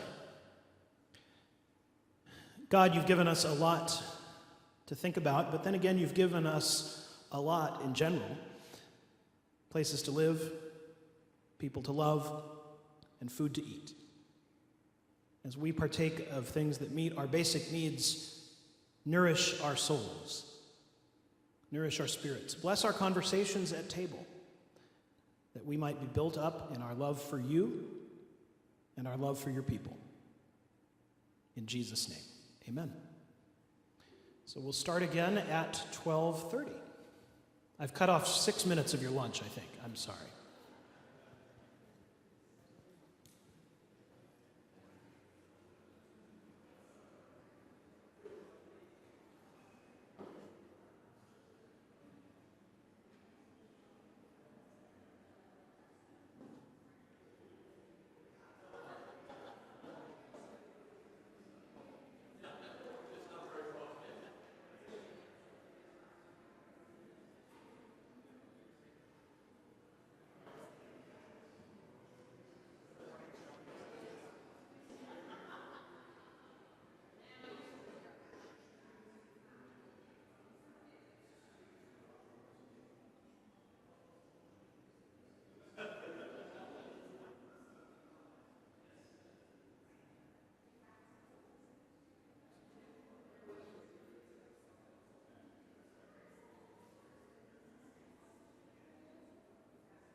Hi, Pam. There we are. That sounds right. All right. We'll get the wireless back on for...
we good to go? Okay, I think we're going to move back into conversation here. I hate to interrupt community, because that's what we've said this is all about, so I always feel bad making people stop talking. We are in a good place. It appears that almost everybody came back, so that's first time that people have actually come back. So I'm glad. Maybe even picked up a couple. Well, I'm glad you all are here. Thank you again. I would love, before we jump back in, to hear about all the great conversations you had around the lunch table. I'm sure you've talked only about the questions that I sent you out to talk about. I'm going to put them back on the screen, just in case you might have forgotten them. And I'd love to hear your reflections of how welcoming you think you are as a church, what keeps people from feeling welcomed, and what keeps churches or other communities from engaging, from being intentional about welcome. Who had some reflections based on your conversations or your own reflections? Yeah.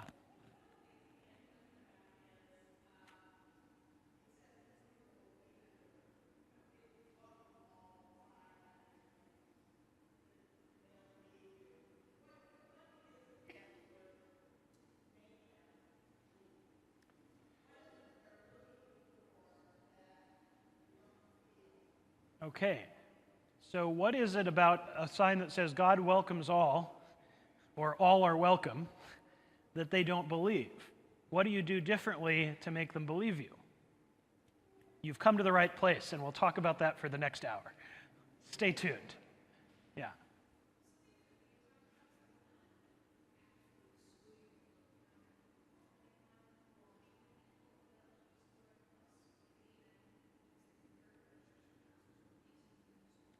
Right.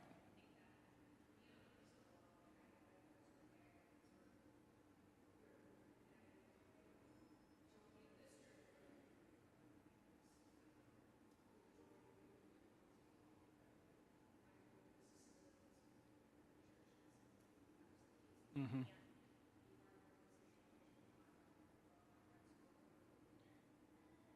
So I'm going to repeat what Charlotte is saying, that she knows this is a welcoming church, but she knows that a lot of her friends who are queer would not know that, or would not trust that, even if a church said they were welcoming.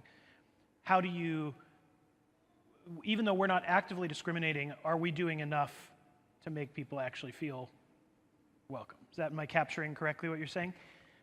I think it's really important to know that what Charlotte's saying is exactly right, that you may think you have a certain reputation in the community.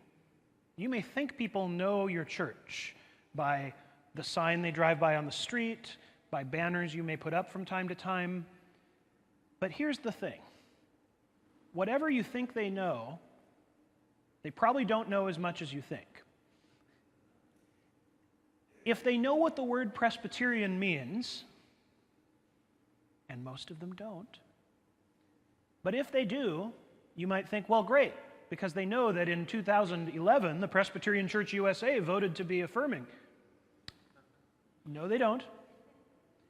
And even if they knew that, it's not true in every church. There are Presbyterian churches in the PCUSA that are actively not affirming. So that isn't enough either. But you know what your biggest problem is on your sign?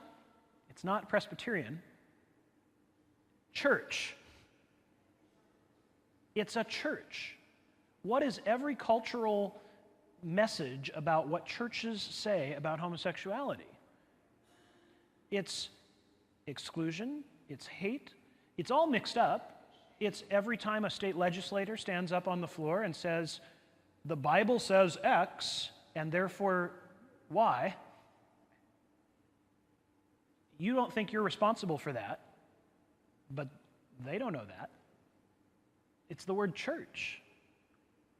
So there is no passive, we're going to just try to be as welcoming as we can on the inside. And when someone gets up in the morning, does the thing that only a tiny percentage of the population even does anymore, goes to a website, finds a church, finds out what time they're having church, drives themselves there, gets out of their car, opens the door, takes a bulletin, sits in a pew, and then maybe they hear something that tells them it's a welcoming church.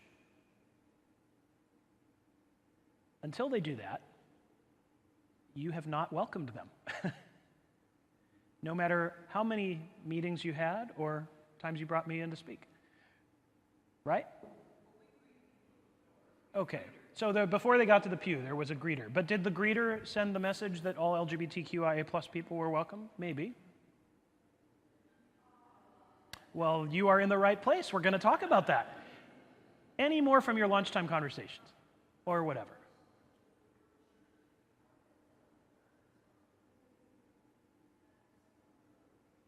Yeah? Absolutely. That is a good answer. How do you make a difference? One is by your personal invitation, your own story of inclusion and welcome, extending to other people who need to be welcomed. That's critically important. We'll talk about more. And so go ahead, Bob.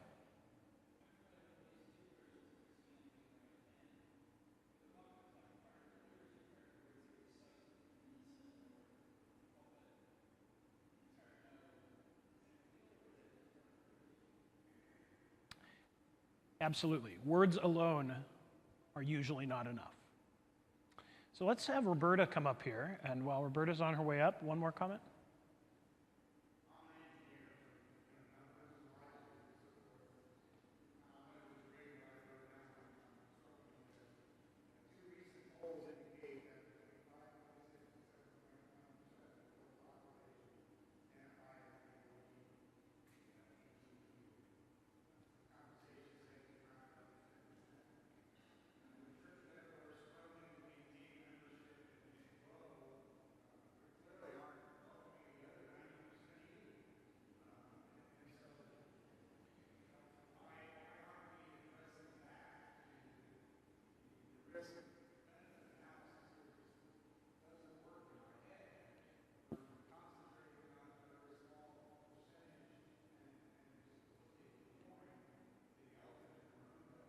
Yeah. Well, Bob, I mean, I guess I disagree that those are mutually exclusive. I think if you're welcoming, I think if you're welcoming one, you're welcoming the other. And if you're, right, but I think the same conversation speaks to both questions.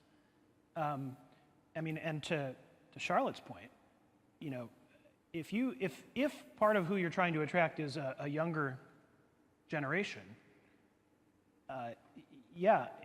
80 to 90% of them do not identify as queer, but a vast majority of them do care whether you are welcoming of queer people.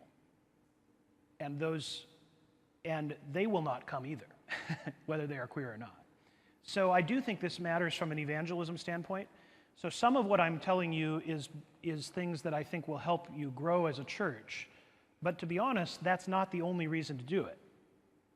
Some of what I'm suggesting is that these are the ways the church is supposed to be in the world, whether one person comes through your doors or not. It's not the only part of it. Roberta has graciously agreed to say a few words. I'm sorry I turned my back on you just now. Wow, Roberta. You've never met Weldon. But I've heard about it. And I am honored that Roberta agreed to talk for just a couple of minutes about why this issue, as she sees it, is important in this congregation. So thank you. I see a lot of familiar faces here. One quick moment on welcoming, and it doesn't count on my minutes for the gay issue. So you're accountable to Tori. Okay, 1968 was a big year for us, my husband and me. We got married, and he turned 10 days later. He turned 24, which sounded so grown up to us. We put everything. 2 weeks after our wedding, we put we owned into my little yellow Corvair convertible, and we headed for Covenant Presbyterian Church in Upper Arlington, Ohio. He had interviewed here. People were very friendly. Thought it was real strange he didn't see the choir, didn't get to talk to the choir. But I said to him, that's probably how they do things in the Midwest. I'd lived in Connecticut all my life. So we came out here, found out that the 40-member choir, 30 had quit because they didn't want to have a full-time director of music. It was some little intrigue with the pastor and the whatever. But there we were like, oh my heavens. And we could have taken the place in New Jersey. And New Jersey was sounding really good. So it was scary. I didn't know anybody, new job, new marriage. Those are the days, you didn't live together before, so everything was an adjustment. And now this is the welcome part. I cried probably most days a few times, and I got a phone call one day. And this person says, hi, my name is Sandy Pritz. And she said, Covenant has a picnic every year, and my husband Howard and I would love it if you, sorry, it's still one of the most touching things in my life. We'll pick you up and we can go to this party. And that's how you welcome people when they come in. I mean, it's not how can we as a church say we love you even though you're gay, and you know what that says to people. But come to the party. Okay, so here we are. I'm a licensed counselor. People would talk. What I feel good about today is seeing a lot of familiar faces. And back from what Joanne said, my granddaughter's playing softball today and doesn't understand why I am here, and she's playing softball in Cleveland, because she said, Nana, what's the big deal? What's the big deal? She goes there, church, UCC church is about a block from where they live. She said, Pastor Jason is married to Kevin. Their mom's married to Dad. They love each other. They probably fight, she said to me. I said, of course they fight. You do that. But I'm glad that the younger people are thinking, what's the big deal? We were here for 43 years. Our children were born here. They were married here. My parents moved here. My parents had their services here. You are sitting here, I'm sitting here, but there are other people sitting here too. And I'll tell you who's here. One time, in the early days, there was a session meeting.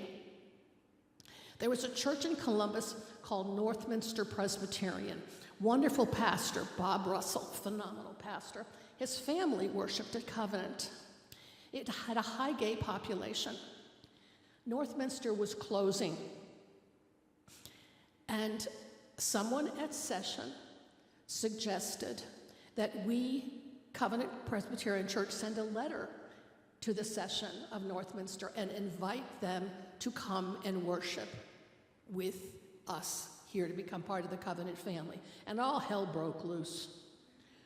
These wonderful, kind, loving, good people were yelling things. One was, if they come here, I'm out of here. Now, these weren't jerks. I mean, these were good people.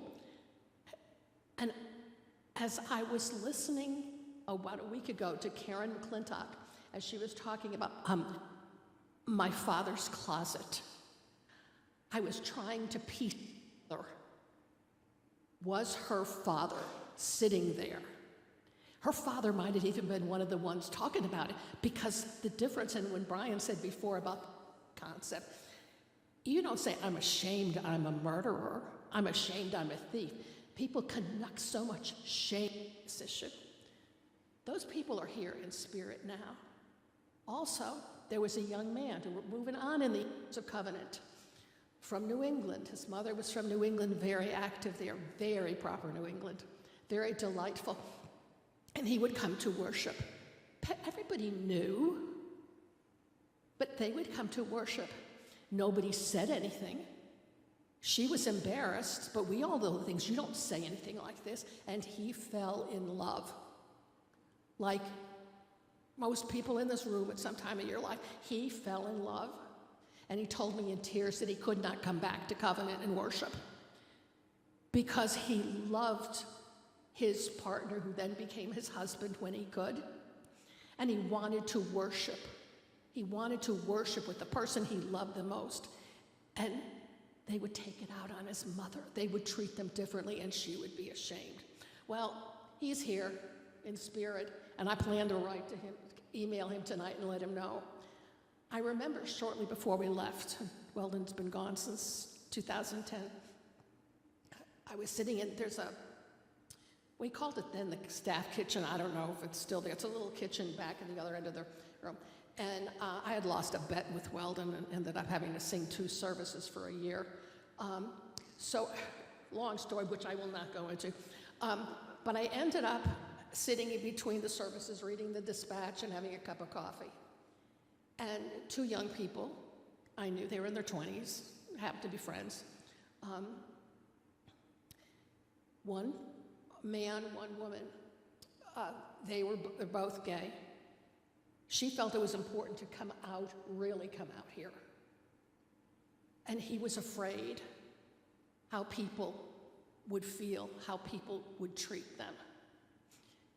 They're all here. You see, it's moving along, and you're here today. And when Karen McClintock spoke, and she had some other issues, you know, being a Presbyterian woman who wanted to be ordained. Some of you were at that class, that Zoom class. If you could hug through Zoom, I would be hugging this man so deeply. Joel apologized to her for what she'd gone through, for what her family had gone through, and he invited her to come back and preach here. And when he preaches here, there will be some closure. Okay, that's covenant. And I'm still part, and you know, you're in my heart, you'll all come along. Clergy's something else, okay? And I did tell them, I was an elder at one point, and I was invited to go to Presbyterian. You can tell elders who've done this forever and ever, because, you know, they look the other way, you know, this is not something I really want to do. I went down to the Presbyterian meeting, and when I have never seen such nastiest, clergy, and they are getting up there and they are talking about the gays and the lesbians, and they couldn't have done a better job on Adolf Hitler or Putin. They were doing this. I couldn't believe it. I absolutely couldn't believe it. As I left that day, I said to Gordon Johnson, a dear minister, friend of my husband's from London, I said, well, I know now, if I want to find Jesus Christ, the last place I'm going to look is the Presbytery of Scioto Valley. And I have a different view with clergy. Trust me, when my son told me he wasn't going to medical school, he was going to be a Lutheran pastor, it was not the highlight of my life. But let me tell you where we've come with this. Yeah, do I wish he were a doctor? Yes. Am I thrilled he was a pastor? Absolutely not. But he's making things different. Welcoming, and I'll close it. When I went to his church, first time, he took a call in Columbus. I'm so proud. Okay, I can go to 9 o'clock worship, and then I can come to Covenant for 11. We're all good to go. I came in. I don't know what Lutherans do. I think I'm going to sit in the back. They stand, I stand. They sing, I'll sing. Okay. So I'm sitting in the back, about 5 pews from the back, ready for this thing to start. And this woman, very nice woman, welcoming. Who was it asking to welcome before? Okay. Well, I can't see who you were, but check with Sandy when I'm not here. This woman says, oh, I'm so sorry, but you can't sit here? And I looked at her, and she said, this is so-and-so's pew. I said, okay. So I got up. I moved across the hall about 5 pews up.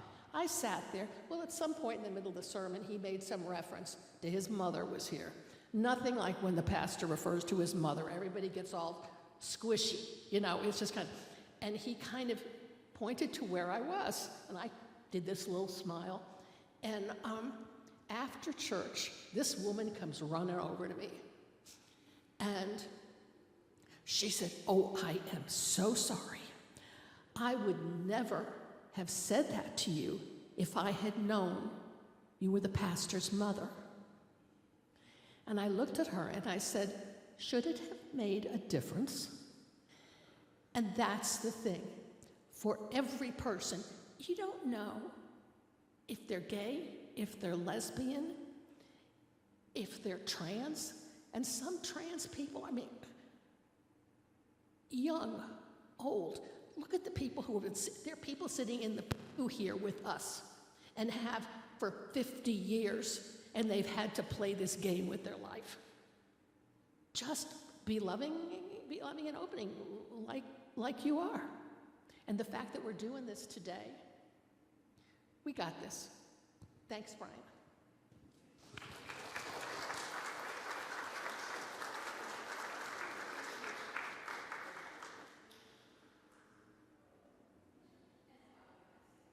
Yes, I recognize Sandy's name. Thank you, Roberta. That was fantastic. And such a good word to remind us about, about not knowing who, your final illustration, not knowing who we're welcoming. Almost biblical in its quality, isn't it? That when you have Matthew 25, this verse that we're talking a lot about in the Presbyterian Church this year, what you have done to the least of these, you've done it unto me. We don't know who we're welcoming. And it does make sense to focus on welcoming all people, but to recognize that the welcome to each person is going to require a certain intentionality on our part.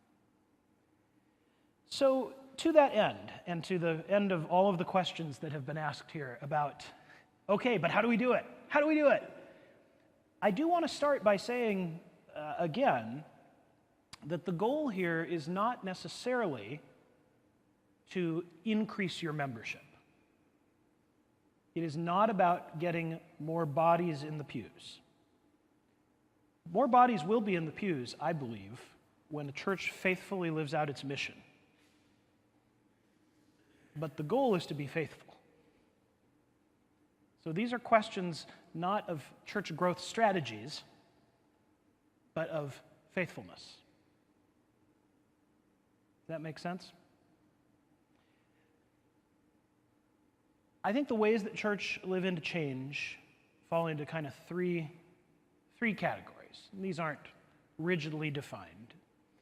But I would think about words and acts of hospitality, words and acts of visibility, and words and acts of publicity. Each of those words means different things in different contexts, so I'm going to talk a little bit about what each of those things mean. And then along the way, I want you to be receiving this information not just like sponges, but as like active sponges. I want you to think about how this might work in real life for you. Hospitality is about making people feel welcome. So when you think about hospitality around your own dinner table, yes, it's about inviting someone, but it's also about what happens when they get there, right? So, if they're a person who comes from a background where they did not, have a formal table setting, it might not be the most hospitable thing to have 3 forks and 2 knives and both the right spoons and the ones in the right place, and in a way that they would feel uncomfortable not knowing which one they're supposed to be using, right? You would think about that, and as an act of hospitality, you would make some adaptations to your... I know, you all eat with formal, multiple forks and knives and spoons, but you know what I mean. You would adapt to accommodate people. If a person looks cold while they're sitting at your house, you'd probably, do you want a sweater? There's a blanket right there on the couch. Go ahead and pull that. you'd make changes, even though you don't have to, because you care about people, and that's what hospitality is. Hospitality in church takes a lot of forms. And one of the places where I think we are often the least hospitable, not just to LGBTQ people, is in worship. We Presbyterians, and I am Mr. Traditional Worship, folks. I love a traditional liturgy, organ music, hymns. That's the kind of worship I like. But I know it. I know how to do it. For a person who's not familiar with it, it can be distancing, right? You have to find ways to accommodate, to educate, to include. One of the ways that we exclude in worship is in our language. And sometimes we exclude even when we're trying to be well-meaning. The language we use in worship for God and for human beings can be exclusive or it can be intentionally inclusive of people. In fact, it can be, the word instead of inclusive that I often use is expansive. Because the God we worship is expansive. The creation God has made is expansive. So what if, instead of only using male language for God, and I imagine you already are intentional about this, we're intentional not to use just male language. Maybe we also use female language. Maybe we also use language that is not gendered. And not just for God, but for people. So when I was in seminary, the way we usually referred to people in an effort to be inclusive was to say, sisters and brothers, welcome. But if you are gender non-binary and you do not identify as male or female, that is actually not an inclusive way of addressing a community because they don't hear themselves in that. They are not a sister or a brother. Now, does that mean you can never say those words in church? Of course it doesn't. But it means that you are being attentive to who is in and who is out and what unintentional messages you're sending by the words we use. Sometimes I will say, siblings in Christ. And if that sounds funny to your ears, let me say it again. Siblings in Christ. Siblings in Christ. It sounds less funny now, right? You get used to it. You come to embrace ways of talking. There was a time when saying sisters and brothers seemed unfamiliar too. Brethren. Another act of hospitality that also involves language is about the names and the pronouns by which people want to be known. So when we talk to a person who is transgender or gender non-binary, a person who may no longer identify with the name they were given at birth, it is crucially important that we respect their desire to be known by a different name. Do you have to understand everything that is true about transgender people or about them to do that? You do not. Because it's hospitality. Does it matter what you believe about the science of gender identity? It does not. It's hospitality. I understand myself to be Mary Ann. And I'm trusting you enough to tell you, that's not true. But if I tell you that, and I trust you enough to tell you that, say, I'm Mary Ann. Hospitality demands that we call that person by the name they've asked us to call them. And the same is true of pronouns. It can be very important to a person to be seen. We all want to be seen. We don't want to be overlooked. We don't want to be dismissed. We don't want to be ignored. And if a person presents themselves to you as female and says, my pronouns are she and her, and you repeatedly refer to them as he, you are saying, I don't really see you. It's hospitality. And Christians don't get everything right, and we disagree about a lot of things. But I don't know any segment of Christianity that thinks hospitality is bad or unimportant. A lot of folks ask about gender-neutral pronouns or the use of they and them. And this one is hard for a lot of people to make a habit of. And I admit it is hard, especially if you've known someone by a different pronoun earlier in their life. It is hard sometimes to make the adjustment. But I guarantee you, it is not as hard for you to say they as it has been for them to live with a gender identity that they've not been able to express for 5 or 20 or 50 years. Your burden of using that pronoun is not as great as theirs. So I invite you to consider how you in your language can show hospitality. When we use a pronoun that is not the person's pronoun, not the one that they've asked us to use, it is okay to make a mistake and do that. And it's okay to say, I'm sorry, they, and continue. Apologize, move on. It's not about you. Don't make it about you by falling all over yourself to apologize. Oh my gosh, I always do that. I'm so sorry. You know, it's hard just because I knew you as he for so many years, but now I'm really trying and I'm very sorry. It's they. I'm going to say they next time. Okay, so I'm sorry, they. They were saying that blah, blah, blah.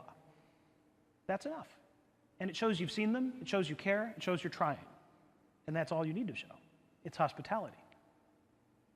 Does that make sense? I want to demystify the language and pronoun thing. I don't think it's as hard or as big a deal as we sometimes make it. Mona?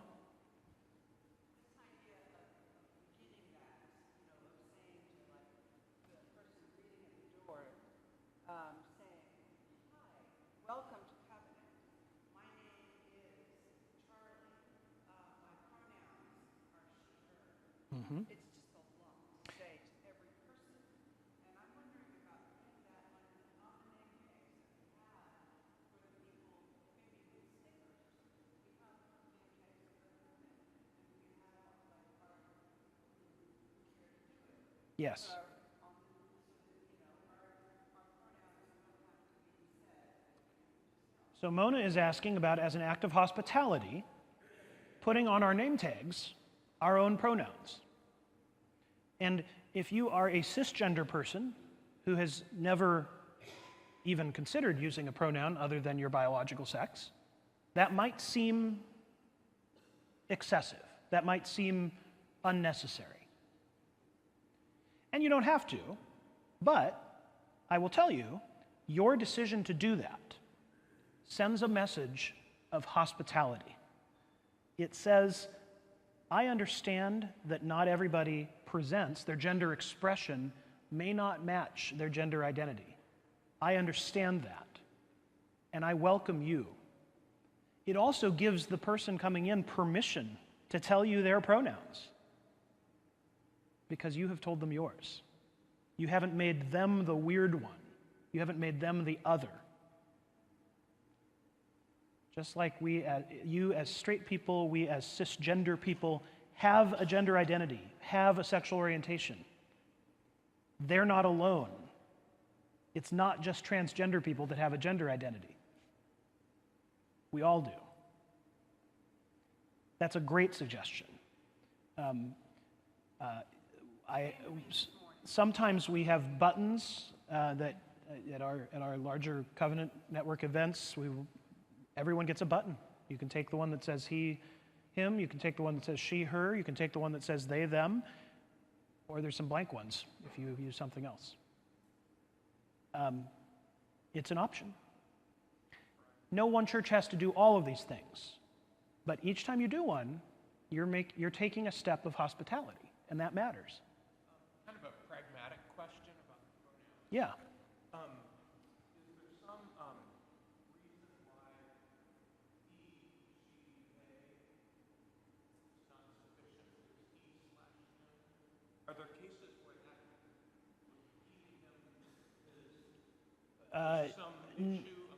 No, about the details of how a person communicates their pronouns. Some sort of conventions have risen up around it. I don't know that there's anything sacrosanct about those, but usually people say he, him, or she, her, or they, them. On occasion, someone will be he, they, a way to sort of say, I identify primarily as male, but I'm inclusive enough of my queer friends that I accept a they pronoun. There are also people who would describe themselves as gender fluid, who are, remember, we're talking about non-binaries, and that means that they may find their identity somewhat fluid. It's not staying in one spot all the time. The other thing that folks sometimes have a problem with is the they, them being a plural pronoun. For the grammar teachers, it actually is something that people have a hard time getting their head around. What I've come to realize is that we've actually been using they as a singular pronoun for a long time. Is anyone hungry? Okay, they should go to the cafeteria. Well, that is grammatically incorrect, technically, right? If anyone is hungry, he or she should go to the cafeteria. But we say they because it's a convenient, non-gender specific, singular pronoun. And we've been doing that forever. It's not that hard. We just have to do it. It's hospitality. A lot of questions about this. Mona, you were trying to speak.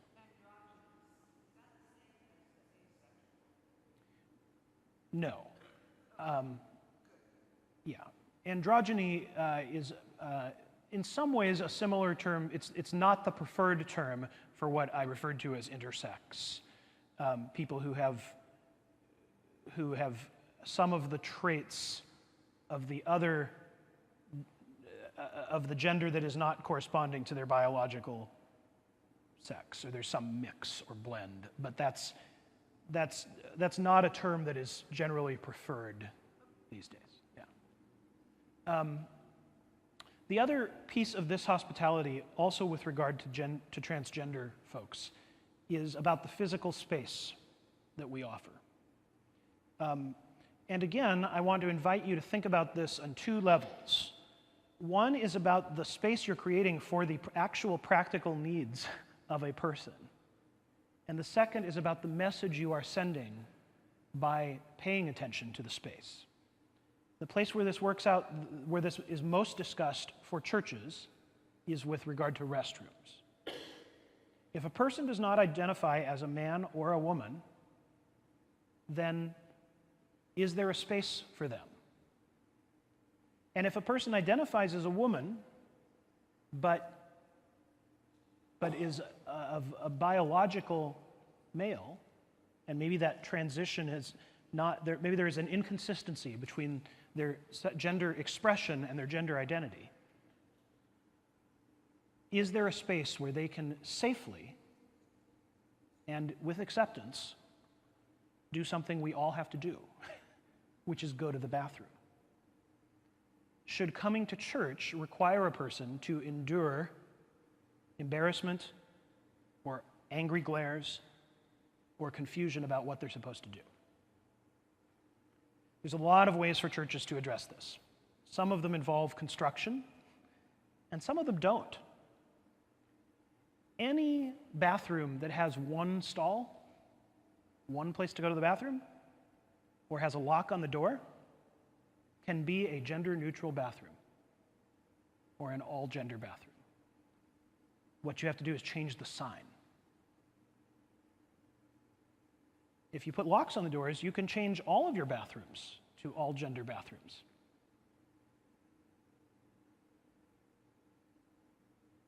And that's not even a very progressive thing to do. I mean, progressive would be to say all the bathrooms are all-gender bathrooms and people of all genders can be in there together, which if you have different stalls is probably okay, and a lot of places do that these days.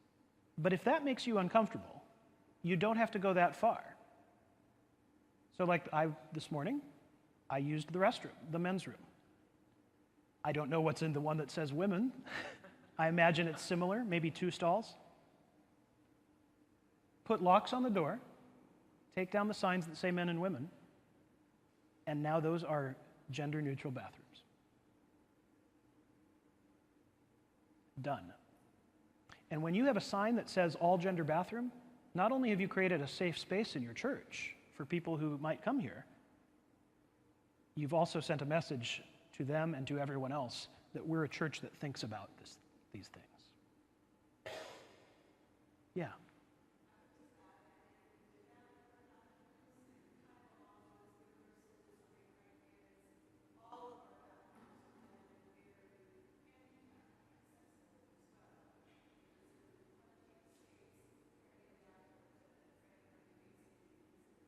Yeah, there's other kinds of inclusion we're thinking about. Yeah. And that's another way that a lot of churches and businesses have found themselves able to create all-gender restrooms without a lot of complication, is they already had a family bathroom or a handicapped accessible bathroom, and that becomes that. Transgender people are not asking for something special. It's not a special rights situation. They're asking for the same equity and safety and inclusion that all the rest of us expect when we walk into a bathroom where the gender matches our identity.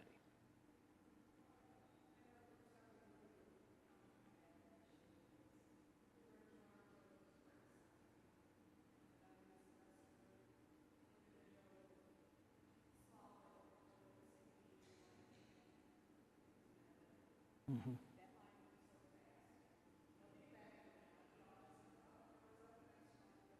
Mm-hmm. Yeah.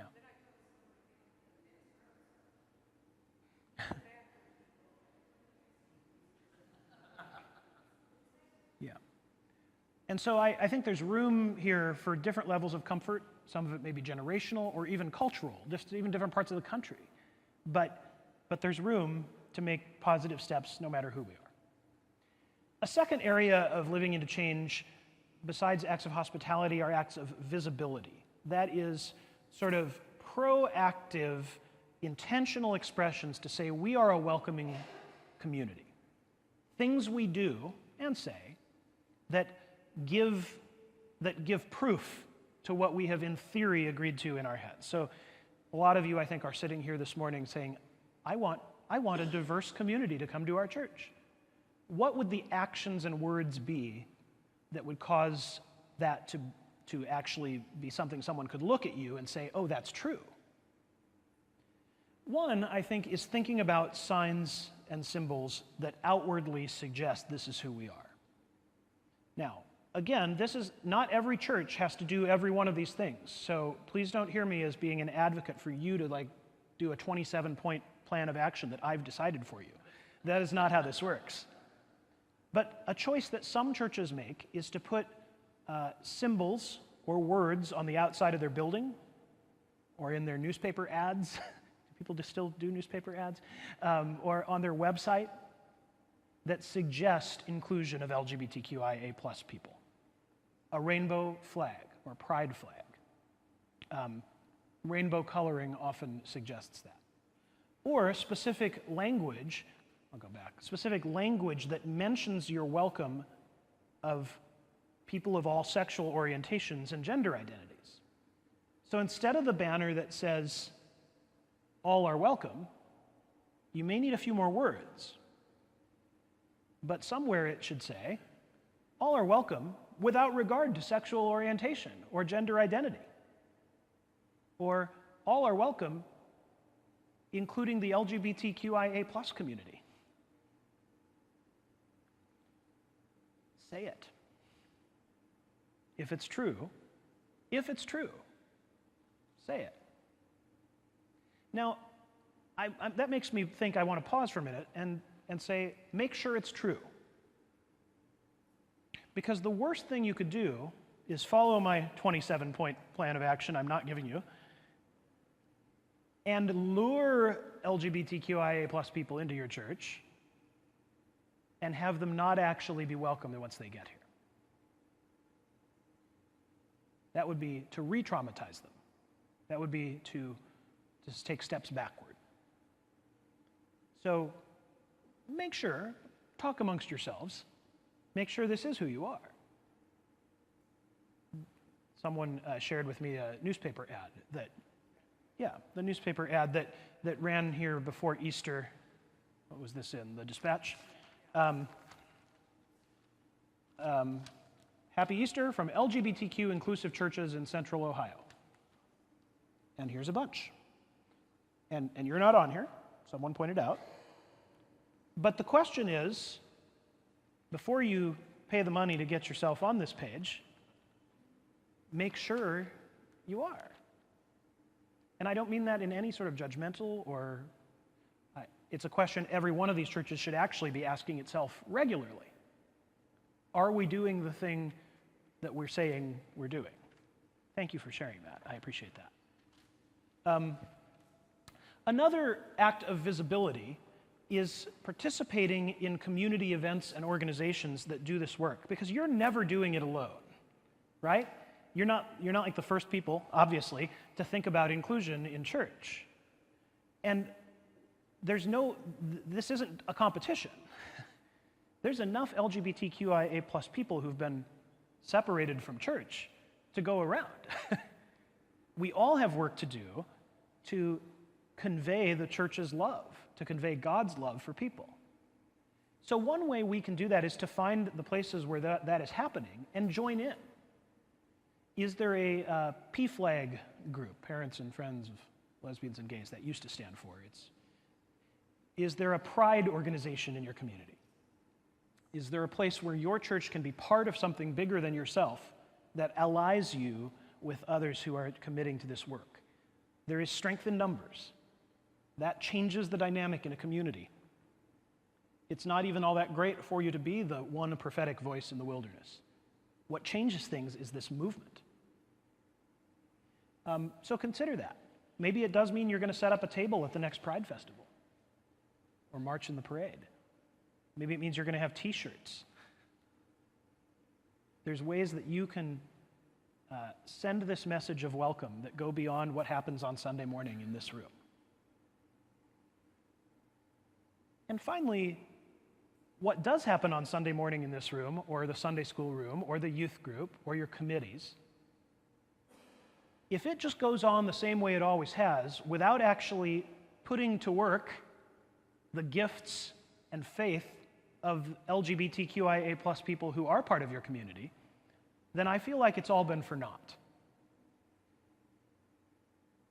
The public act of the church that celebrates queer people is to celebrate queer people. So when you light Advent candles in December, if every family who goes up there and does that is a mom, a dad, and their 2 children, and there's never a single person, or there's never a same-sex couple, you are sending a message. But if the people who lead worship, or the people who bring children for baptism, or the people who are on session look as diverse as the community that you are trying to create, that sends a message, and doesn't just send a message, it is in its reality the meaning of being church. So think about the public expressions of your inclusion, not just sort of the making people feel welcome expressions. It is hard. Oh, it's hard for everybody. But it is definitely hard for Presbyterian churches, which are 92% white and have an average age of 70. Right, this church. Yeah, I mean nationally. But you're not alone, is what I'm suggesting. You're in good company of having a hard time with these efforts to be representative and inclusive. The third category of actions for living into change are what I would call publicity. And I don't mean to make this such a hard and fast separation from that last group of visibility, but publicity is what I sort of think of as more like marketing, more like how do you send the message out in the community, this is who we are. One is with welcoming statements, and so I mentioned that you could put more words on that banner. This is sort of in that category, but it makes sense for the church, probably the session, as the leaders of the church, to adopt a statement that says, this is what we believe. And for some churches, that means joining a group like the Covenant Network of Presbyterians. For some, it's a paragraph that they're going to publicize. They're going to put it on the front of the bulletin. They're going to put it in the church newsletter every month. But something that doesn't just say, we're trying to be a just and faithful church, but says, for us, justice and faithfulness means including and celebrating and affirming the gifts of LGBTQIA+ people. That would be an act of publicity. Another would be to think about how you present yourself in the community, whatever places you have. And to be honest, the website, maybe your Facebook page, is the most important of these. I don't know that newspaper advertisements, as much as I love the beauty of that ad, I'm not sure who looks at newspaper advertisements for churches that much anymore. It's your website. So does your message on your website express what you're trying to express about who is welcome here and who you want to have here? And then finally, acts of public witness. Again, not just because of the publicity, not just because of what message it sends, but because of what it will accomplish. It might mean, especially since you're here in Columbus, it might mean a visit to the state capitol on some bill or legislation. It might mean marching in a parade. It might mean standing up and holding a candlelight vigil when there's some act of violence against a member of the community based on their gender identity or their sexual orientation. Your public witness in a time of crisis or in a time of challenge is going to speak much more loudly than what you passively do in a time of relative peace and comfort. When people are experiencing attack, the ones who come to defend them and stand with them are the ones who the rest of the community knows they can trust and experience grace from.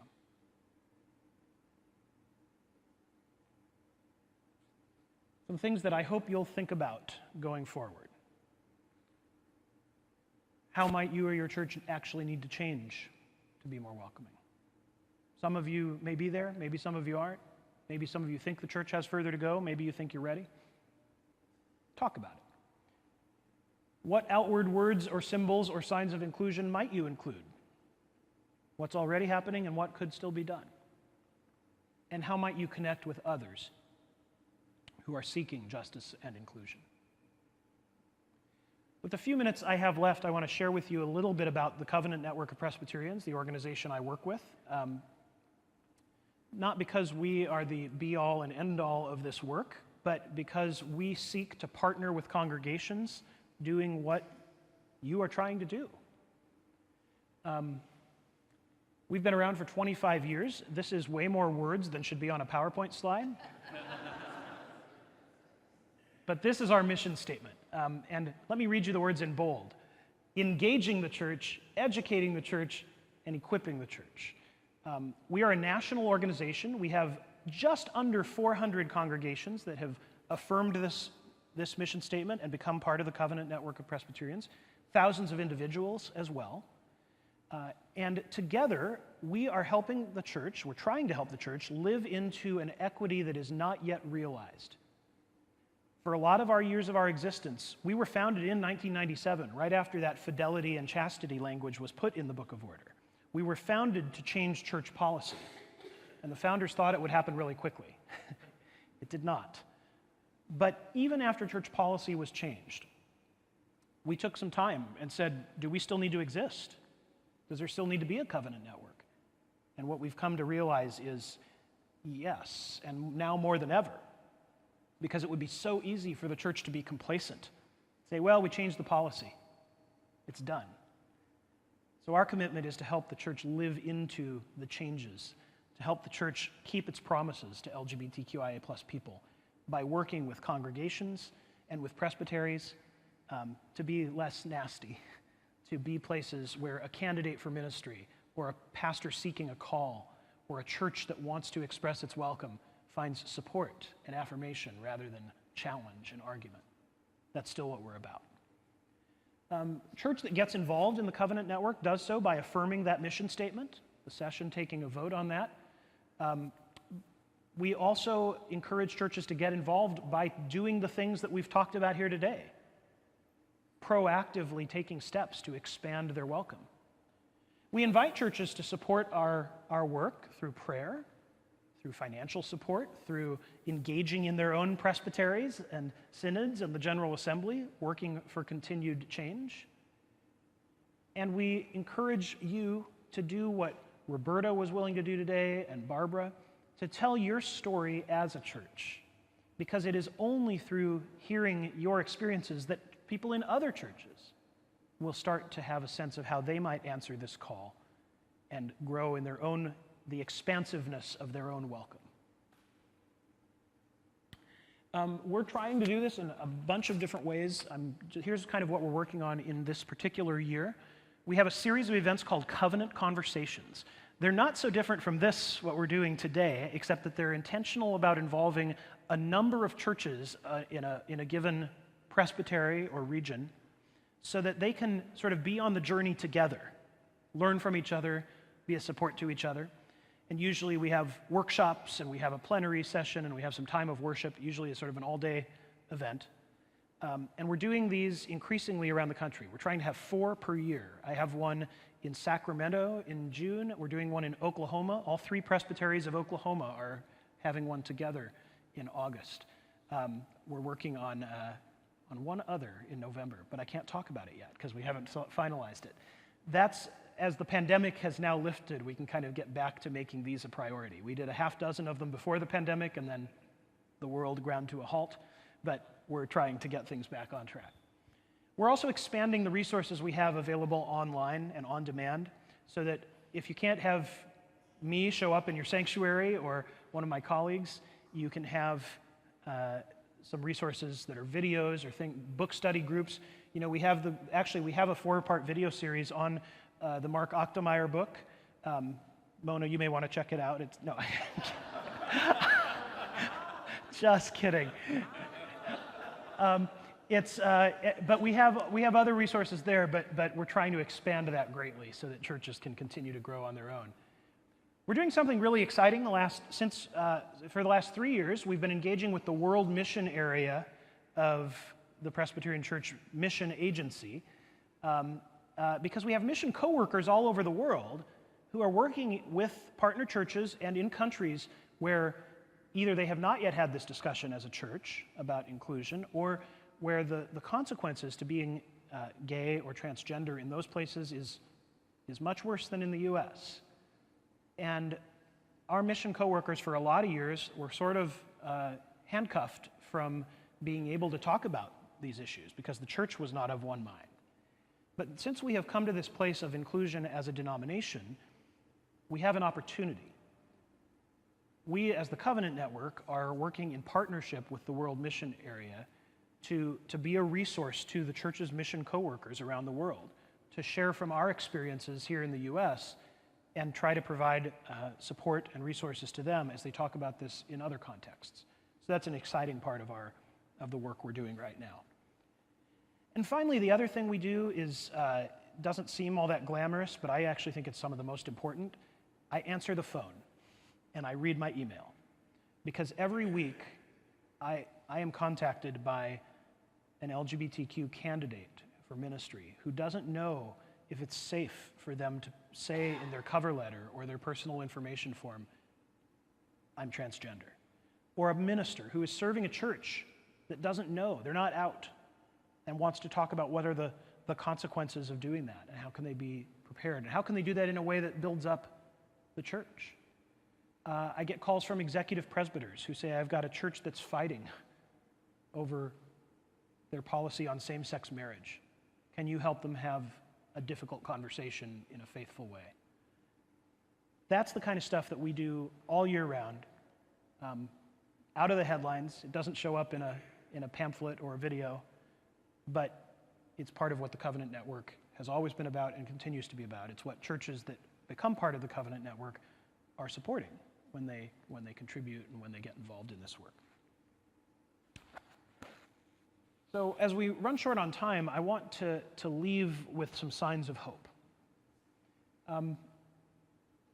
You know, I was really glad to hear from Barbara in the video, because she jumped, spoiler alert, she jumped to the end in bringing out the reality that this isn't just about helping the sad sack queer community find somewhere where they won't be quite as oppressed. It is about celebrating the fullness of who the LGBTQIA plus community is and what they can add to our common life. So where are, I invite you to consider, people being welcomed and thus experiencing life? How has it changed their life or the life of a community you know? And how has this been a more faithful proclamation of the gospel? In 2018, I mentioned when we talked about the transgender policy, the church voted on resolutions. And I thought we were done voting at General Assembly on these issues. I thought we had moved completely away from having to vote on anything. But some folks got together, I was actually part of them, and said, you know what, the church made it legal to ordain people, it made it legal to marry, but it was kind of okay, if you have to, go ahead. What if the church took an action that really celebrated people's gifts? And so in 2018, the Presbyterian Church approved a resolution affirming the dignity and humanity of people of all gender identities. The Assembly affirms the full dignity and full humanity of transgender people, their full inclusion in all human rights, and their giftedness for service, and calls on all the congregations and councils of the PCUSA continually to seek to expand their welcome so that all may know the good news of Jesus Christ. When we preach welcome as a church, we are not just speaking to LGBTQIA plus people. We are helping all to know the good news. And they also adopted another action, which we also were part of writing, that affirms the gifts of LGBTQIA plus people for ministry and celebrates their service in the church and the world. Because in the 10 years since the policy changed, there now are many of us, not as many as I would like there to be, not in every place, but there are many of us out there able to be fully who we are and to preach on Sunday mornings and visit hospitals as chaplains and teach in seminaries and be honest about who they are. And the Assembly encouraged congregations continually to seek to expand their welcome of all of those people and their gifts. Both of these resolutions passed the General Assembly unanimously. They were on the consent agenda. Nobody pulled them off to make comments about sin and evil and the moral degradation of society. They affirmed, yes, this is who we are now as a church. That, to me, is a sign of hope. And my prayer for you is that you will live into that hope, faithfully discerning who you are as individuals and as a church, and then moving out into the world to proclaim what is nothing less than the good news of Jesus Christ for all God's people. May it be so. Thank you so much for the opportunity to be here today. If you want to know more about the Covenant Network, there were some brochures on your tables. It lists our website. You can also reach out to me. I have a cell phone, and I have email, and I have a website. If you'd like to support our work financially, there are some envelopes, and I'm just going to leave them here on this table. They look like this. You are more than welcome to make a contribution. There's no pressure to do that, but I am grateful if you can allow me to do things like this in other places by supporting that work. Thank you again for the opportunity to be here. It has been a blessing to me. Can I close us in prayer? Eternal God, you have blessed us beyond measure. We stand as people who have what we need, and indeed more than we need. And among the blessings you've poured out on us in this place, in Covenant Presbyterian Church, are a faithful pastor, faithful leaders, and rich history, a community of saints, people whose generosity and hospitality and wisdom and knowledge would match that of any church anywhere. But God, with that great outpouring of gifts comes real responsibility and a call to stewardship, to be faithful with what you've given us. So we pray this day your blessing on the life of this congregation, that we would take what you have given and help us to show hospitality and help us to take visible stands for justice and to publicly proclaim good news to all creation, that in Jesus Christ we have one who died and lives for all people, regardless of their sexual orientation or gender identity. May this space reflect the fullness of the beauty of your creation, and may our witness honor you in the name of the risen Christ. Amen. Thank you all for being here.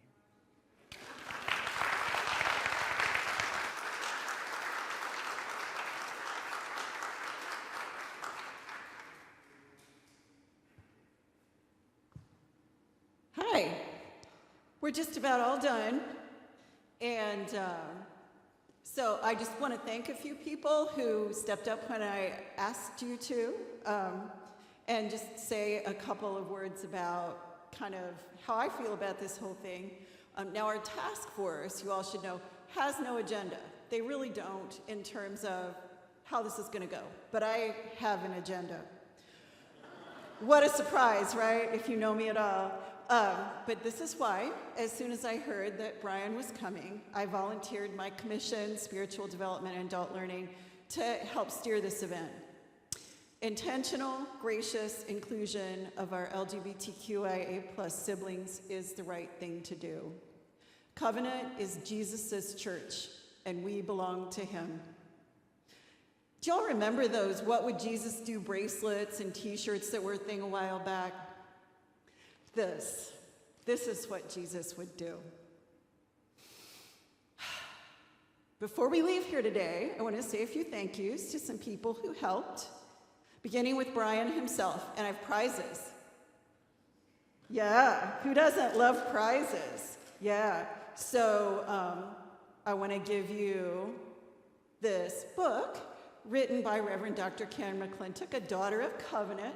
It's just the story of a part of her family's life during her growing up here at Covenant with her dad, who was closeted, and her parents stayed married, and their brother, or she and her sister, grew up here.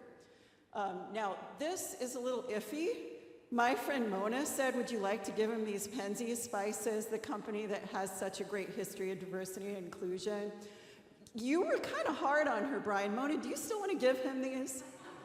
It's okay with you? Okay. Thank you, Mona, for the And last of all, we do have a check for Covenant Network of Presbyterians toward your very important work. Also, thank you to Joel for being our loving and supportive pastor and for finding Brian as the amazing resource that he is. To Barbara, I'm going to look at the camera. Hi, Barbara. And to Roberta for sharing your hearts and experiences with us today. To David, Beth, Claudia, the rest of Spiritual Development and Adult Learning, members of Justice and Peace, Mission and Social Concerns, the book group, the task force, thank you for setting a great example of hospitality by volunteering to set up, make coffee, greet, do lunch duty, clean up. You made the day flow so that we could focus on Brian's teaching. And finally, as thank you to all of you, if there is an LGBTQIA+ family member or friend who you want to show a little love, or you just want to show that you, too, are in support of Covenant taking this big step forward, on your way out, you'll find some rainbow lapel pins, some bumper stickers, and some smaller stickers, maybe for your water bottle or the back of your computer, or something like that. Take some for a friend, pick up a couple, and I'll just say thank you, everyone.